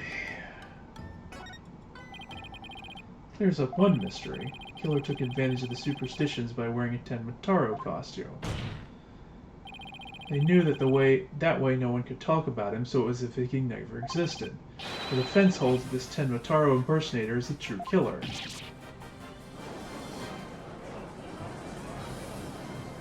Objection! Superstitions, you say? What kind of a fool would actually believe such rubbish? Well, we're not the ones who believe it. We're just basing it off of the fact that these other people have clearly stated that they believe in it. Or if they clearly indicated as such. So it's not even a matter of, like, we're just evaluating what's happening here. And that using some silly fairy tale could so easily expose the culprit. I mean... See, here's the thing. It's... Yes, obviously I would like there to be a rational, common-sense explanation for things, but sometimes you get people who don't believe in rational, common-sense things. As anyone who's lived in this country for the last several years could tell you. Objection! Your common sense seems awfully narrow-minded to me, Prosecutor Blackwell. Objection!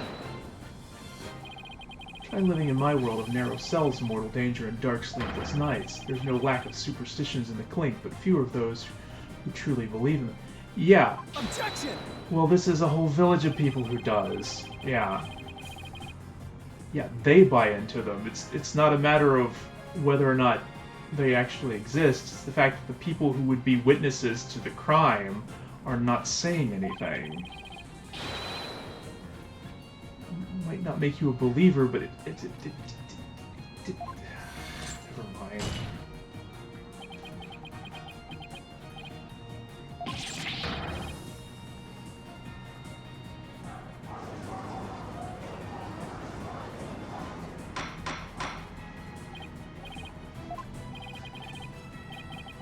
Fool of a Tanuki, 2 times now your lies have cost me. Sorry, I promise not to do it again. Uh-huh. Taka, my fine feathered friend, have at him.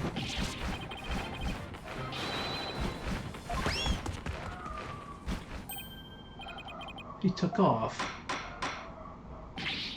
Bailiff, what are you waiting for? After him and with your fastest men. That's certainly not something you see every day. The prosecution isn't exactly helping things by attacking the witnesses with a hawk. It would seem a new and important fact has come to light. A third party disguised as the yokai Tenmataro was at the scene, and now we have 2 witnesses who can attest to that fact. The objections, Prosecutor Blackwell.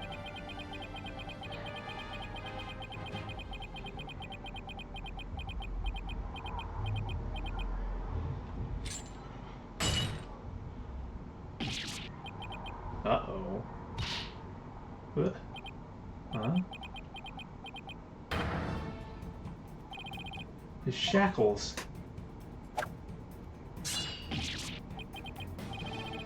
I'm too young to die. Justice Dunno.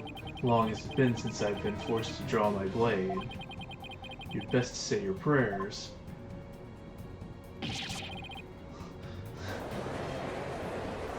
Seriously, why do they have a guy who, like, slashes people working in the courtroom? This seems like it was a terrible... Also, where is the detective?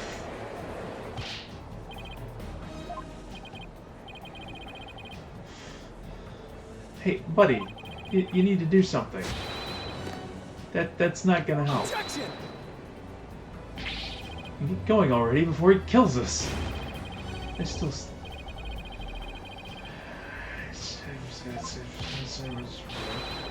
Object to Detective Fulbright's definition of I also object to Detective Fulbright's definition of justice. Silence!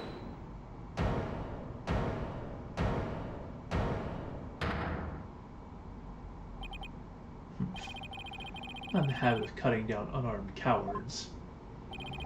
Oh, well, in that case, Prosecutor Blackwell, can I ask you to, you know... I think the judge forgot he's in charge here. So, just as done as assertion as this, Tenma Taro is the real killer, not Mayor Tenma. According to him, there was a yokai at the scene of the crime. Well, whoever was impersonating him killed all the accused. Silence!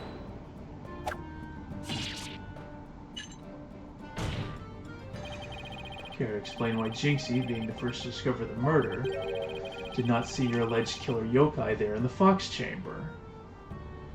Well, because she saw him in the hallway. What? He left. By the time she saw the scene...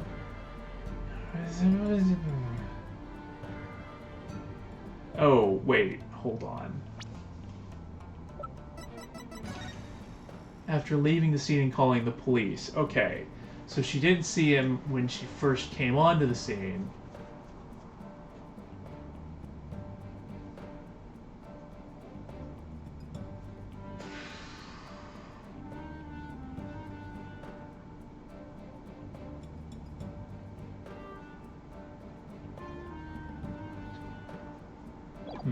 That is a good point. So the thing about Tenma Taro being in the Fox Chamber. Let me enlighten you. Well, Scamp heard a dying scream right before she opened the chamber door. Your point is, upon opening the door, she found a freshly skewed murder victim, the Alderman, and the homicidal maniac who had killed him, the Mayor. No, there must have been someone dressed up like that. And why does that little scamp claim not to have seen a yokai in the Fox Chamber? I mean, my guess is those doors opened inwards, and there was a broken statue behind one of the doors. So if she didn't look I mean, there's also like a folding screen in the room. Unless she explored the entire room. If she looked in to the chamber, saw a murder had happened, and immediately went to call the police and didn't explore the entire room, there's at least 2 places that someone could have been hiding in the room. So I think we need her testimony. Surely she would have mentioned the third party that might have been in the room. I don't understand. Why didn't she see Tenma Taro? Well, one way to find out, asked Jinxie Tenma whether she saw your killer yokai at the scene. Like I said, she may not have, because there... I guess we have to ask her whether she explored the entire room before leaving, because otherwise there would have been easily places to hide. I mean, part of the whole thing with the new mechanic is that we're able to look at the room from different angles, because if you look at a room from only one angle, you don't see everything. Yeah, okay. As long as my blade thirsted for blood, at long last it shall be safe. Okay, buddy, you just need to calm down. You know what you're truly capable of.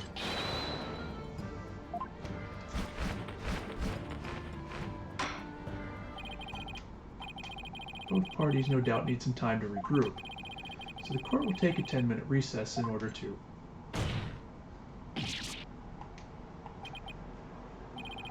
3 minutes. I'm sorry, but a 3-minute recess? Just so. Plenty of time if your destination of intent is the loo. You mean the bathroom? Sheesh. At least include enough time to wash your hands. You take no more than 3 minutes. All latecomers will be punished. Yes, sir. I hereby declare a 3-minute recess before the battle begins.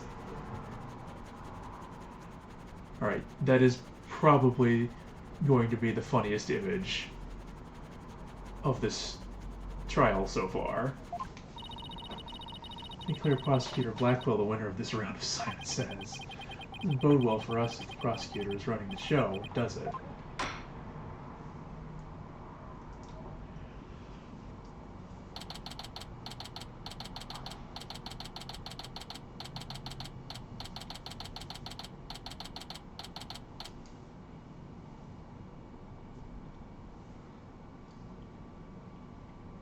This is, I think, a good example of the kind of thing where the games have definitely become more silly over time, because I mean, you know, to be fair, in the first game we did interview a bird at one point, but the bird was just a normal bird, and the whole point was that it could be taught basic phrases, which is not something terribly different from real life.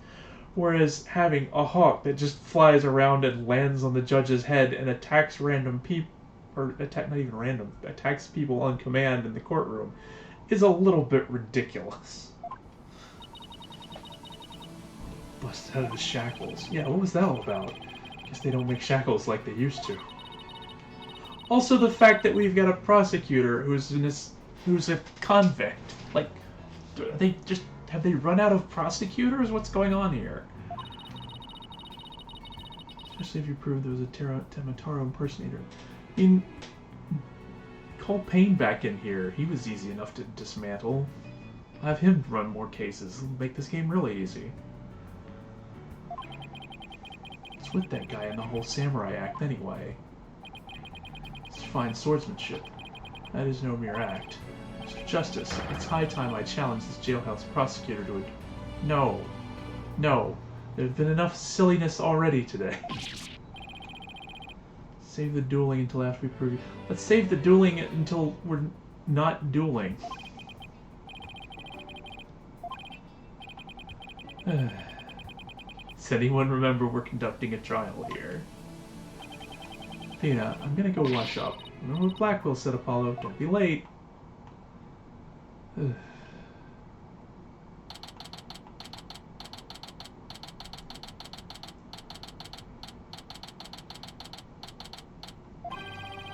Well then, I believe our next witness is Miss Jinxie Tenma, maid at Kyubi Manor. I believe we can proceed now, if the witness is ready, that is.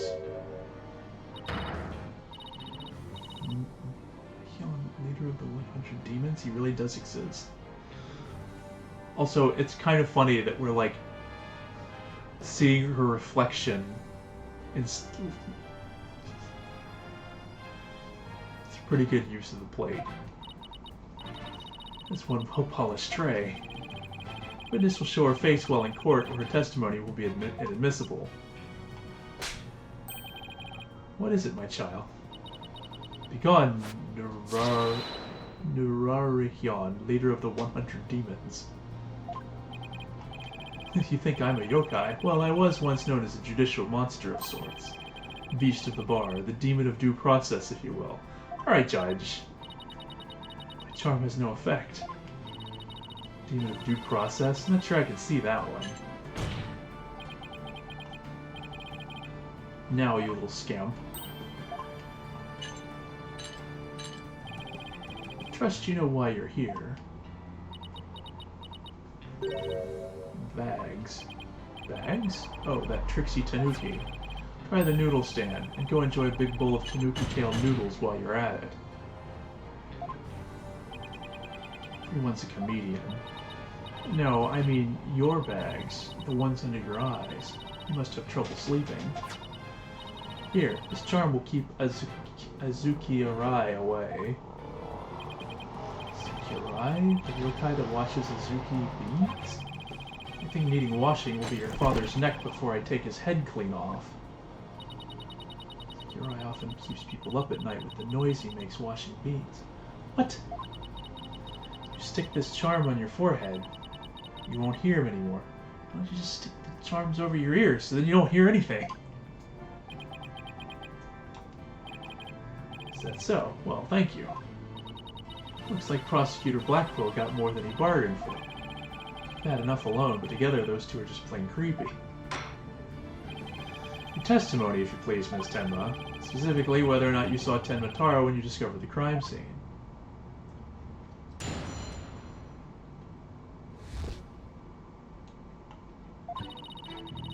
scimitar on the Fox Chamber?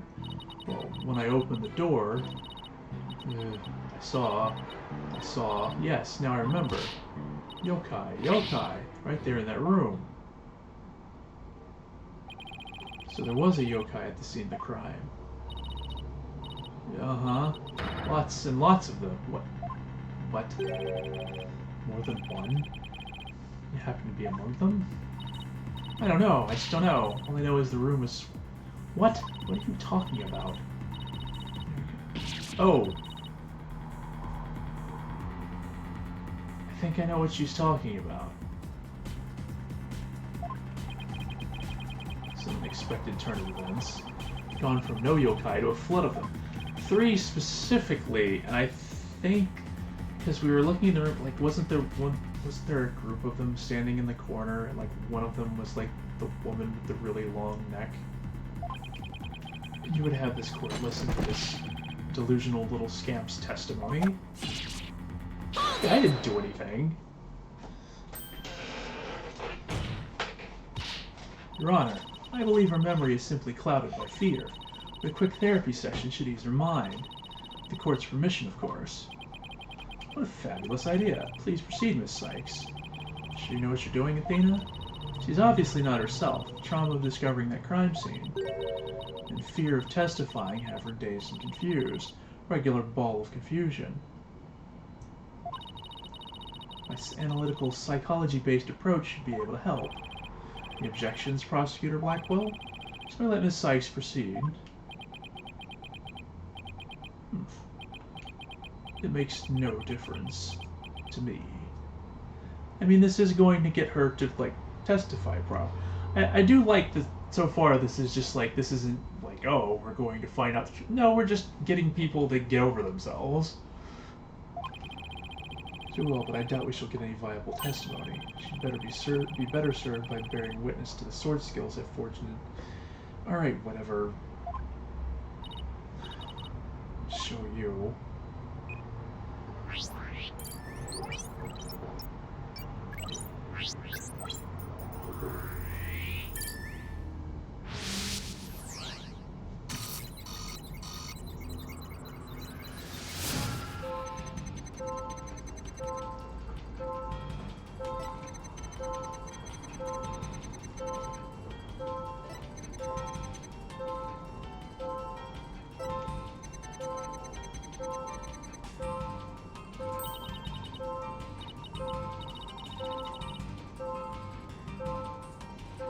Okay, so this is actually a different mechanic.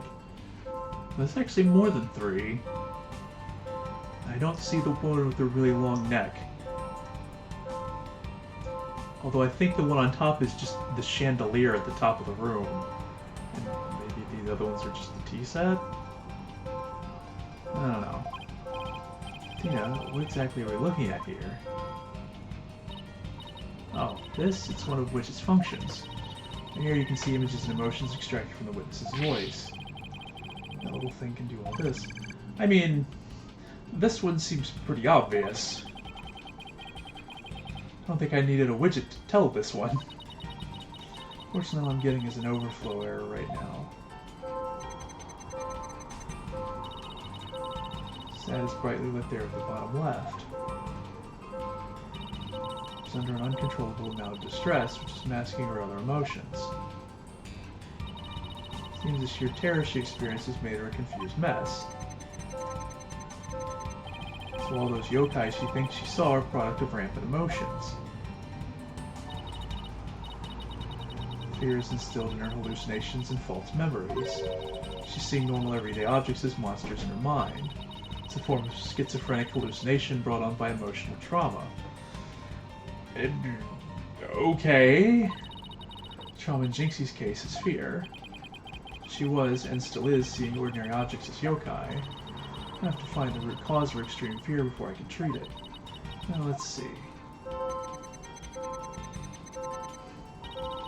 Hello, can you point out the yokai on the Wheel of Fire? Seems particularly terrified of that one. Start by pressing probe.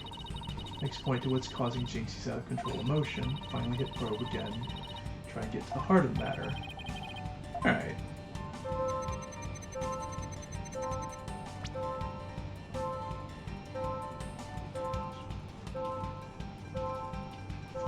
ghosts, raccoon dog, cup monsters, wall monster. Got it! Jinxie, what's the name for that yokai on Wheel of Fire? That's Kasha, the yokai that steals the bodies of the recently deceased. They came to steal the aldermans. It's almost creepy how well that fits the actual situation. Exactly, it's a form of hallucination where the patient can't see things for what they are. Must be something at the scene of the crime that she's mistaking for Akasha. Apollo, you need to point out what she thought was a yokai on a Wheel of Fire. I think I know the answer now. Jinxie, that was Akasha you saw. It was this right here. Take that!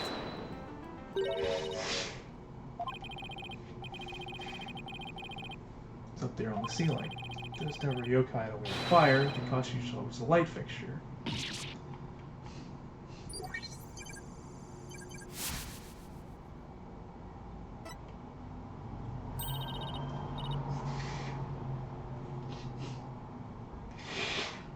Okay, so we're basically just analyzing the scene, and it's another way of presenting evidence, essentially, that we're analyzing the scene and figuring out mistakes in her testimony, not because of lying or through contradictions, but just helping her figure out what she actually saw.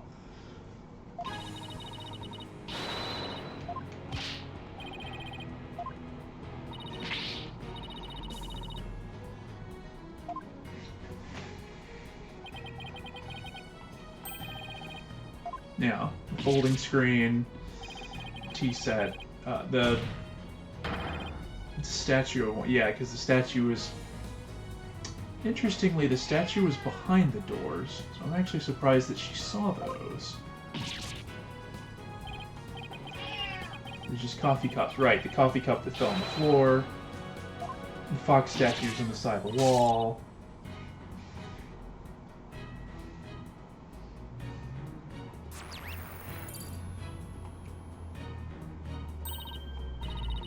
Extreme fear is under control now. It was all just my eyes playing tricks on me. You weren't a yokai after all. Clear-cut statement. That's the power of your psychology and your intuition, Apollo. And just like we thought, there never really were any yokai. Well, hold on. I mean, other than the fact that we've proven this guy's statement for him, the defense is asserting the exact opposite of their original assertion.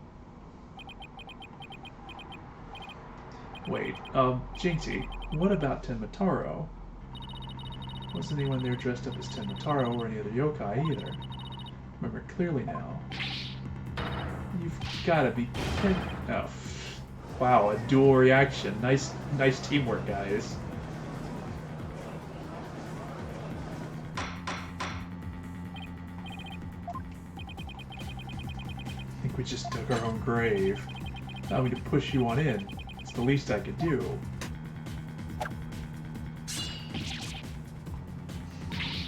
Apollo, can I interrupt your freak out for just a minute? I'm still picking up some noise.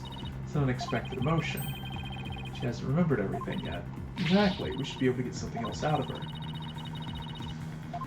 Okay.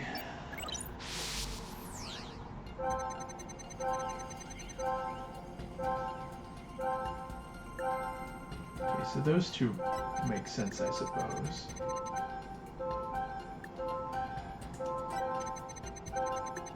My legs gave out. Hold on a second. I was so scared when I entered the room.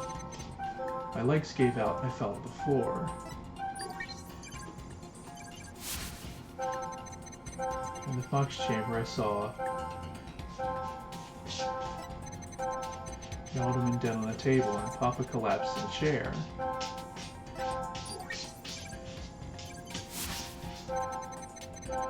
Nobody else was there, and that includes Tenmataro. Well, hold on a minute.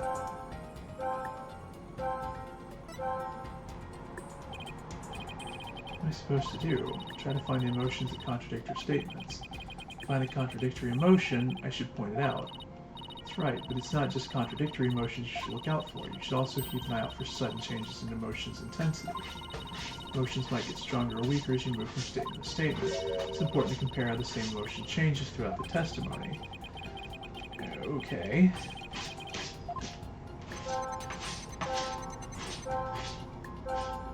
Okay, so at this point she's more sad than surprised. Then she became really surprised when she entered the room. He got and I fell to the floor.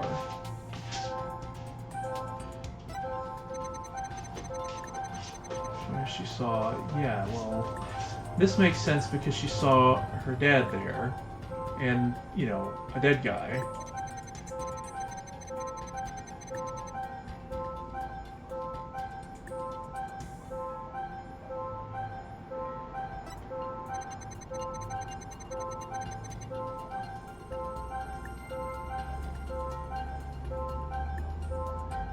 It's weird that she wasn't surprised by this now all of a sudden.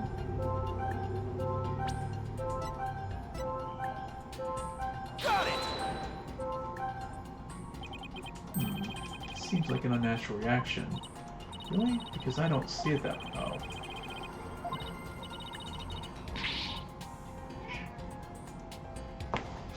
One moment.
Okay, I'm back. Also, I like the comfortably numb reference here.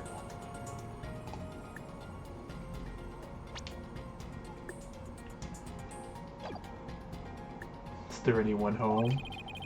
There is someone at home, and that someone is going to try that again. Nice.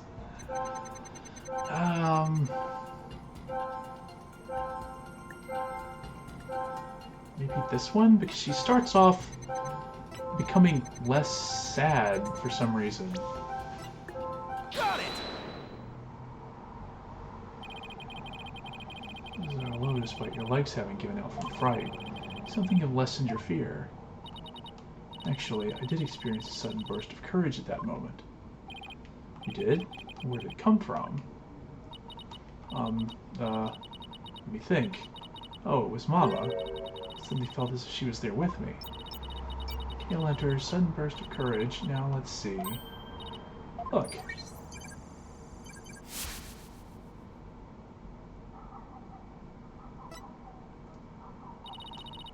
Oh, the noise is all gone. Jinxie seems to have remembered everything now. Okay. So what's the issue? Where could that have come from? Jinxie, was there something that gave you a sudden burst of courage? She said something about her mother. I realized I had done something naughty when I thought about it later. No idea what could have given Jinxie that courage. Well, there is one piece of evidence that comes to mind. Wonder if she saw something like it at the scene of the crime. Jinxie, did your sudden burst of courage have anything to do with this? I mean, she mentioned her mother, so it's gotta be this one? A nine-tails flower there at the scene, did you? The demon lawyer strikes again. I can't hide anything from you. I found a small case with a picture of a nine-tails flower on it. I liked it so much I kept it. You... what? You what? You can't remove evidence from a crime scene. That's right, young lady. Removing evidence is a big no-no. Now, the witness will produce said evidence this instant. Sorry. It does seem to be some sort of case. Oh look, something slid out. Appears to be a key. Have a look, your baldness.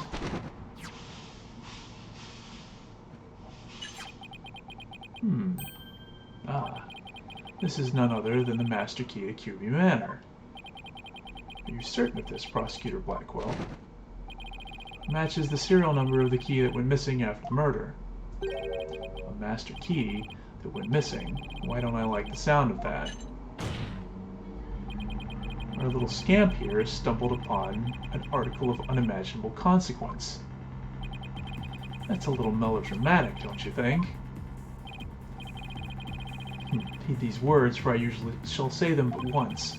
The sole key to the fox chamber has been this little scamp's constant possession.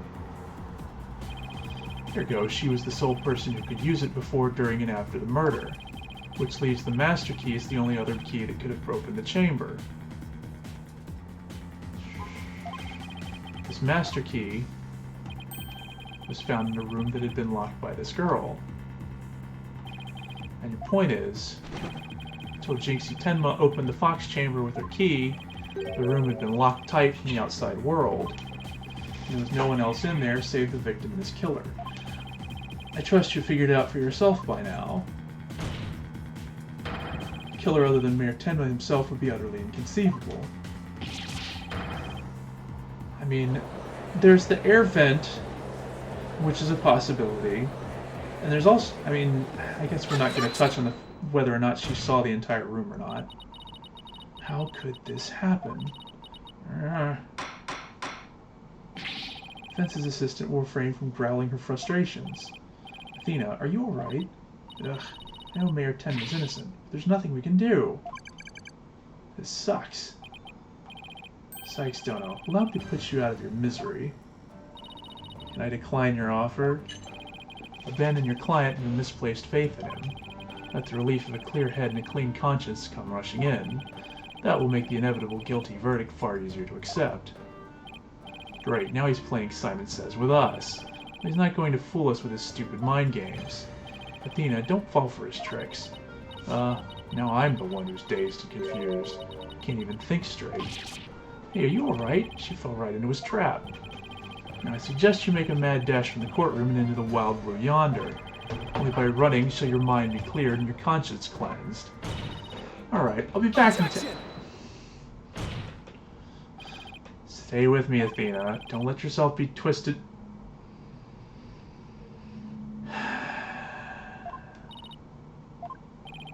Mr. Justice, I heard the word objection. What is it you object to?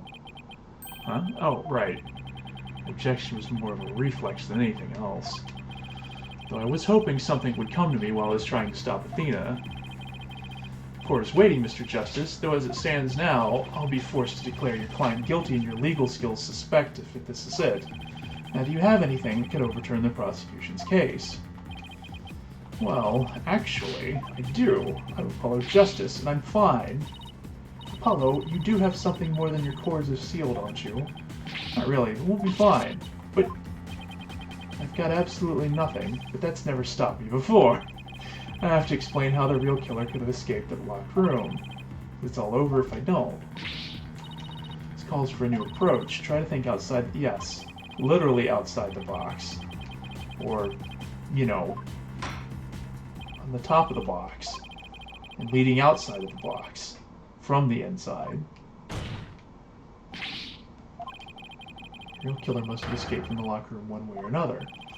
Vague conjecture should only earn you a taste of my blade, Justice Dunno. Do or die, literally. The defense will now explain how it would be possible to escape the locked room. Sure about this, Apollo? Can you really explain what happened? I'm fine. We just need to think this whole escaping the locked room thing over from the beginning. So, let's see. If the killer had escaped, how could they have done so? Choices are pretty limited. The room has a window, but it doesn't open wide enough for anyone to get through, and there's a sheer cliff outside. As for the air vent, it is kind of high. It's up too high, and there's nothing you could stand on to reach. That's a good point. It is a way you could get into the room. It'd be much more difficult to get out of the room that way. Needless to say, Forbidden Chamber wouldn't open no matter what we did, so that's out. And that's why we gotta keep the solution simple. Like they say, simple is best. We need to rule out all of the absolutely impossible escape routes. And whatever's left just might lead us to how the Fox Chamber was compromised. Your Honor, the defense proposes this killer escaped through here.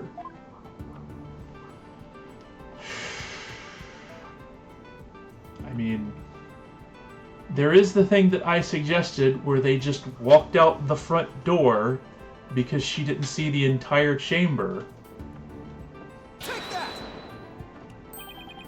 The hallway door? Well, yes, I suppose that would be the only way out. It would appear you've already forgotten. The only available key until Jinx Tenma came on scene was within that locked room. How would one exit the Fox Chamber and then lock it without a key? Should have seen this coming. Remember, Apollo, keep it simple. Simple, right. I can understand if the killer had exited the room with the key, but... Well, Mr. Justice, prosecution has some fine Japanese steel waiting unless you explain yourself quickly. Fine, I can explain myself. The reason the Fox Chamber's hallway door was locked was because...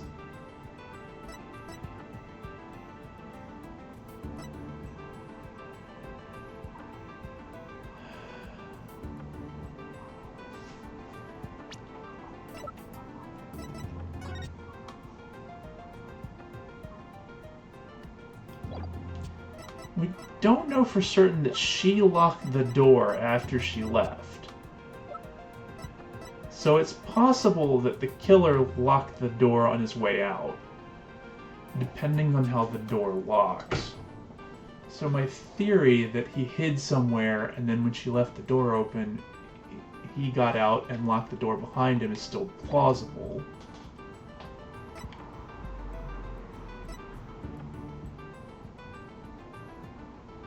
So he wouldn't have needed a key. He just, you know, closes the door and it locks on its own as he gets out.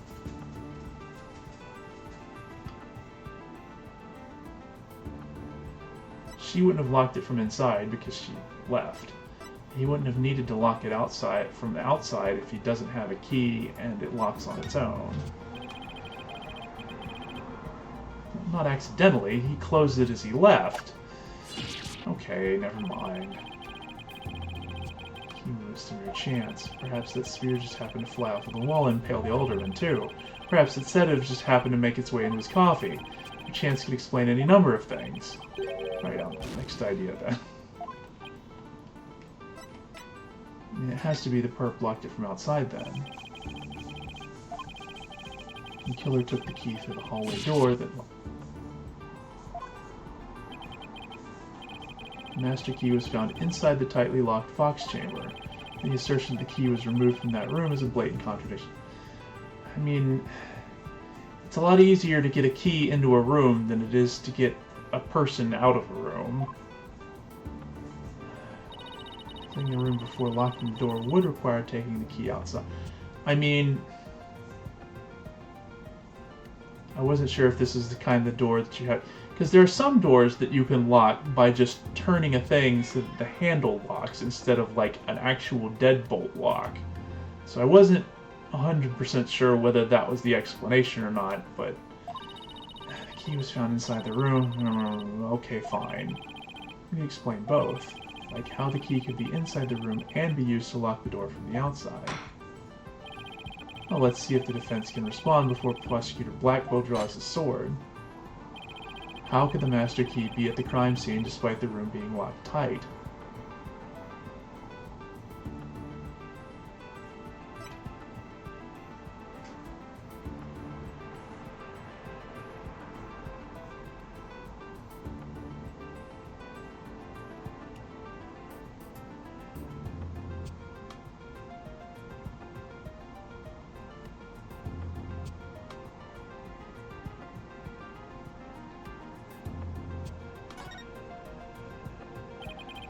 If someone threw it into the room from outside, you know, something like go out the hallway door, lock the room, and toss the key back in through the window. That would explain how the master key could be inside the locked room. And where would you throw it from? Oh, right, there's a cliff outside the window. Never mind.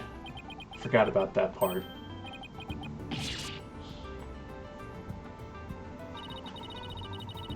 Could have been tossed in from somewhere other than the window. Somewhere other than the window. Like the air vent?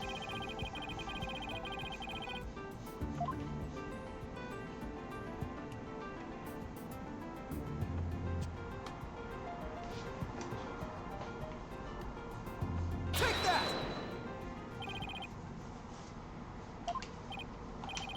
Window may be out of the question, the air vent's not. That's right, the Fox Chamber's air duct leads out into the hallway. That's right, the real killer entered the air duct from the vent outside the Fox Chamber and dropped the key into the room through the vent inside the chamber. Okay. I mean, this is really complicated, and like I said, it probably would have been easier just to, like, hide behind a... whatever. Explains how... I guess if she also locked the door immediately, but I don't know. Explains how the key got in there after she used the dock door perfectly. Justice, I'm afraid I'm a bit confused. Don't worry. Explain so even Your Honor can understand. First, the real killer, disguised as Tenmataro, murdered the alderman in the Fox Chamber. And then they fled the room through the hallway door and locked it. Next, they entered the air duct from the vent outside the hallway. Finally, the killer tossed the key into the room through the air vent, the ceiling there. All that was left to do after that was go back to the duct and flee the manor. Well, Your Honor, could that be any clearer? Amazing, even I could follow that. This judge, and it also explains why she didn't see... The witness didn't see him in the room, because when she opened the door, he was up in the air duct. He'd already gone out and gone back up the air duct. So then, when she saw that, she locked the room and left. He threw the key in, and then as she was calling the police, he left through the air vent. Real killer was someone. Okay. There was someone else other than the mayor and the alderman in that room. The lawyer's beating the jailbird prosecutor. Whoa, that was a total turnabout. The massive forehead of his seems so much more attractive now. I proved a possible third party. I don't see how our client could be... Well... I mean... I don't see our client could be 100% proven guilty. It's still possible, but we've basically made two possibilities here. Silence. A valiant effort, Justice Dono, but your final thrust missed its mark. Huh? Both that little scamp and the tricksy Tanuki saw the yokai after it left the room. But then what? That irksome yokai simply go through the foyer and waltz right out the front door? That's exactly... No, not the front door. That is impossible, without being spotted by the foyer security camera, that is. One moment.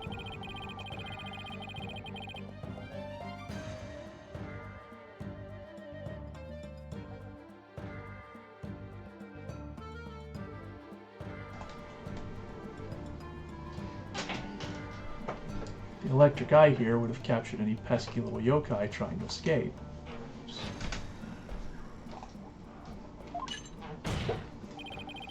However, there's no sign of Timotaro anywhere in the security footage. Save for the foyer entrance, there's no other way to...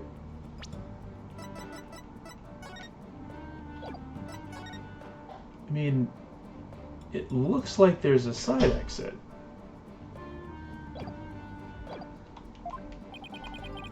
It feels so good. Wait, I believe there is one other way to escape besides the foyer entrance. A large window in the foyer. It's possible to escape through there without being seen by the security camera. Okay, so it's a window, it's not a door, but still. Silence. Must I point out every crucial detail to the defense? It seems you lack not only brains, but investigative prowess to boot. That is the cliffside of the manor. And the killer escaping that way would be a dead one. Wait, so the killer didn't escape out the foyer window? What the heck, right? Huh. Suppose your next proposal is the killer sprouted wings and flew off, you say? Would mean the killer really was a yokai. Or they had some kind of... See, I also don't know how high up this manor is. So, depending on where the photo is taken from, they could have had some kind of glider, perhaps? Saying we don't, as completely far-fetched as it might be. Saying you can prove the killer could fly?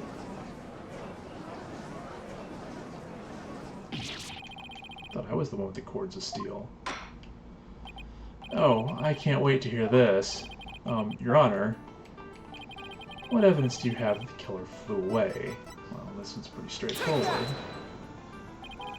Take a look at the special edition paper. Timotaro Real or Flight of Fancy. What does this article prove, Mr. Justice? The photo in that article was taken shortly after the murder. Maybe the yokai in that photo is the killer shortly after they fled out of the window? You're not seriously suggesting... Well, I'm serious. I mean, it all adds up. The killer disguised as Timotaro flew away. You know, by some way or another. Silence. It's your brain that has flown the coup. That image is not but trick photography or some other form of artifice. Okay, then how about the Timotaro figure Mr. Filch saw? It just vanished into thin air? No, there is a rational common sense explanation for that. Infernal yokai or tricksy Tanuki witness never reached the entrance. He or she, did I say she, turned back before the camera's electric eye. She? I don't like where this is going one bit. The fact that we know the yokai had come from the Fox Chamber means that it was likely either Mayor Damien Tenma or his daughter Jinxie. However, we know that Mayor Tenma was already unconscious at that time.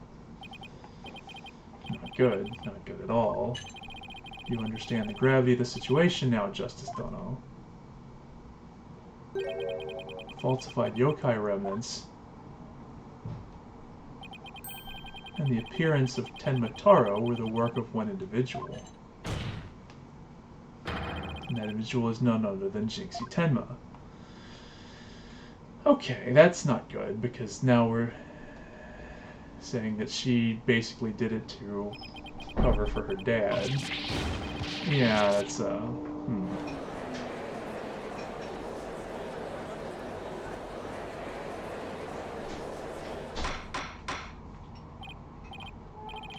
defense will stop competing for the greatest freak-out ever. The little scamp was, no doubt, simply trying to protect her father. And it's no wonder that her superstitious mind conjured up this mad masquerade. Prosecutor Blackwell's assertion makes perfect sense to me. It's far more convincing than saying the killer escaped by flying out of the window. Humph. You truly believe this could end any other way? We fall right into his trap? What do we do now, Apollo? The case no longer stands without a real yokai, if only we had one. Bailiff, seize her. It is time I interrogated her as the samurai of yore would.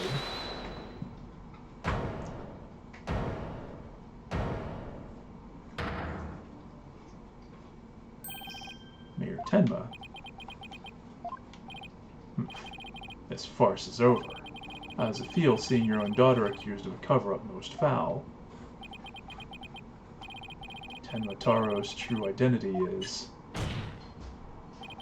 Now, Mr. Mayor, it would be futile at this point to claim you were the yokai. After all, you had been knocked out cold by a blow to the skull. Slipping into a yokai costume and roaming about the manor would be all but impossible.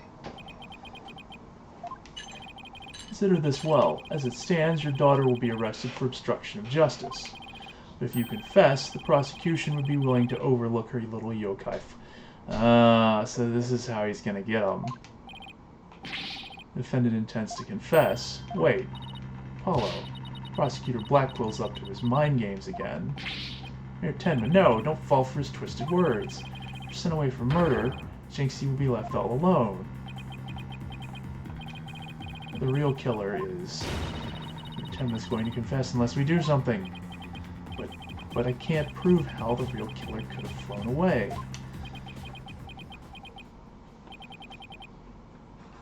Caw. What? Look upon me in despair, for ripe is the time for my return.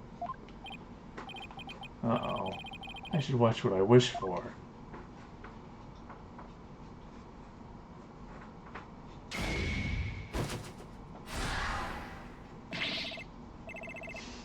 Foolish mortals.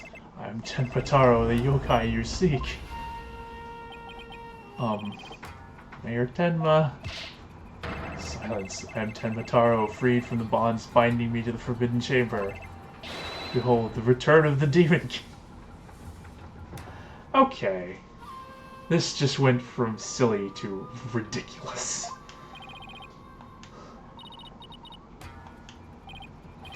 Well then, I think it's time for me to, take a vacation.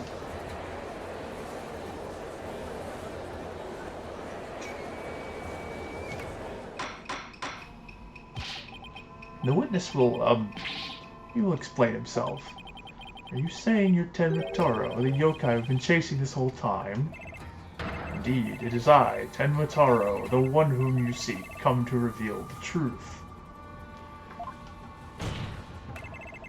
This child is Tenma Taro, you say? Ha, what nonsense. So Mayor Tenma is a yokai now. His body is now mine. Saying that Mayor Tenma is being possessed by you, and that the yokai that Jinxie Tenma and Phineas Filch saw, and the one captured in the newspaper photo, those were all you. The cursed power of these warding charms prevents me from revealing my true form. I like how both of them are just like, what is happening here? And baldness. Can this not be interpreted as an admission of guilt? Well, a confession by a yokai would be quite unprecedented. Be that as it may, the defense's case has been overturned. What? You claim the yokai that little scamp saw was some third party, the true killer, the one who escaped from the locked fox chamber, but it was the accused all along. But then how, if he escaped from the, but ironic, is it not? Your yokai turned out to be real in a manner of speaking. For the alderman's killer is none other than Mayor Tenma. And the yokai at the scene, that too was Mayor Tenma, or should I say, our dear Tenma Taro. Pieces have all fallen into place. How so, prosecutor? So he's saying that the disguised one went back into the... Wait, how would he have been able to get back into the room without the key? Well, no, he just went in the air duct. Tenma killed the alderman in the fox chamber, which was locked at the time. He then removed the warding charms from the forbidden chamber's door, but then fell unconscious from the blow the alderman had delivered to his head. That's when his daughter, Jinxie Tenma, stumbled on the scene of the crime. The little scamp fled in terror, whereupon the spirit of Tenma Taro, freed at last from the charm's warding effect, took possession of the mayor. Newly freed Tenma Taro then fled from the fox chamber. So you see, the yokai Jinxie Tenma saw was her father possessed by Tenma Taro. When we arrived on scene, the mayor was found unconscious. How is that possible if he was supposed to have flown out the foyer window? Then what? Do you mean to say the maid of Kyubi Manor, Jinxie Tenma, was Tenma Taro? Oh.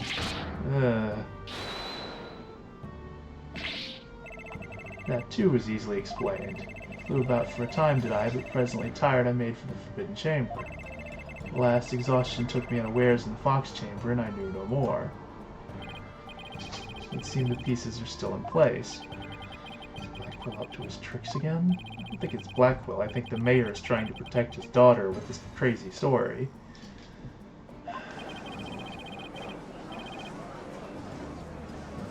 Except he's doing it without straight up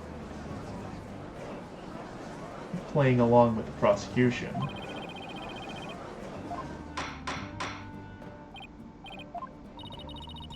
I just got everyone in the courtroom believing in yokai. Simon says on steroids. Wants to convict our client any way he can, even if it means blaming a yokai. The proverbial ducks are all in a row. You should now have no qualms about finding the accused guilty, Your Honor. Baldness. This is one of the most bizarre cases in my entire career. Otherworldly, in fact. May even be prosecuted under our legal system. Objection! Mayor Tenma is just pretending to be Tenma Taro to protect his daughter. Plus, I already proved how a third party could have escaped from the locked room. A verdict at this point would be premature. Since both sides have raised valid points, I have no choice but... Silence! This is the dark age of law where defense attorneys are not to be trusted. It is but a ploy to gain time for them to fabricate evidence. How will I sleep tonight? Knowing you will not let the sun rise on the mayor's day of reckoning, Justice Dono. Objection! Don't fabricate any evidence. Silence! And prove it by joining me. The night in the clink will ensure you will not succumb to temptation. How about I just promise not to succumb to anything? We have both evidence and a confession. The killer is this yokai before us. It is beyond dispute. A guilty verdict is all that...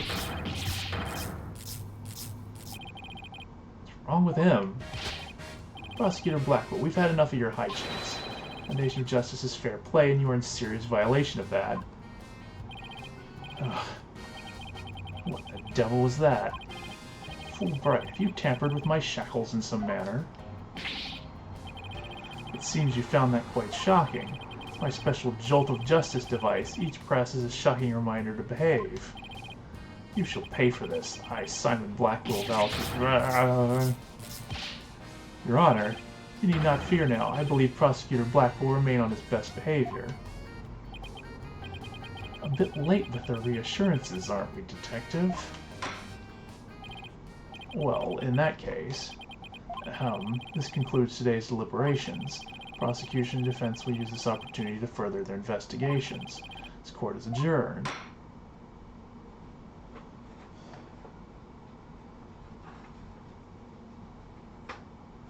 Okay, well, that was a thing. I am gonna call it here.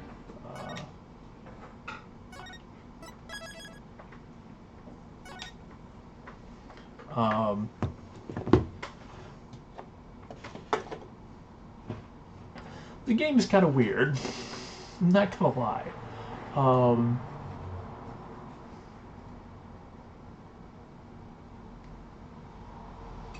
mean, yeah, he's definitely like trying to make up a story to cover for his daughter when he thought she was going to be in trouble. And the prosecutor's just trying to get a guilty verdict any way he can.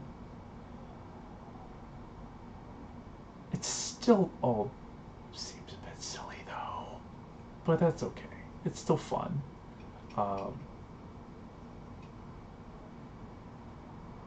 Eh.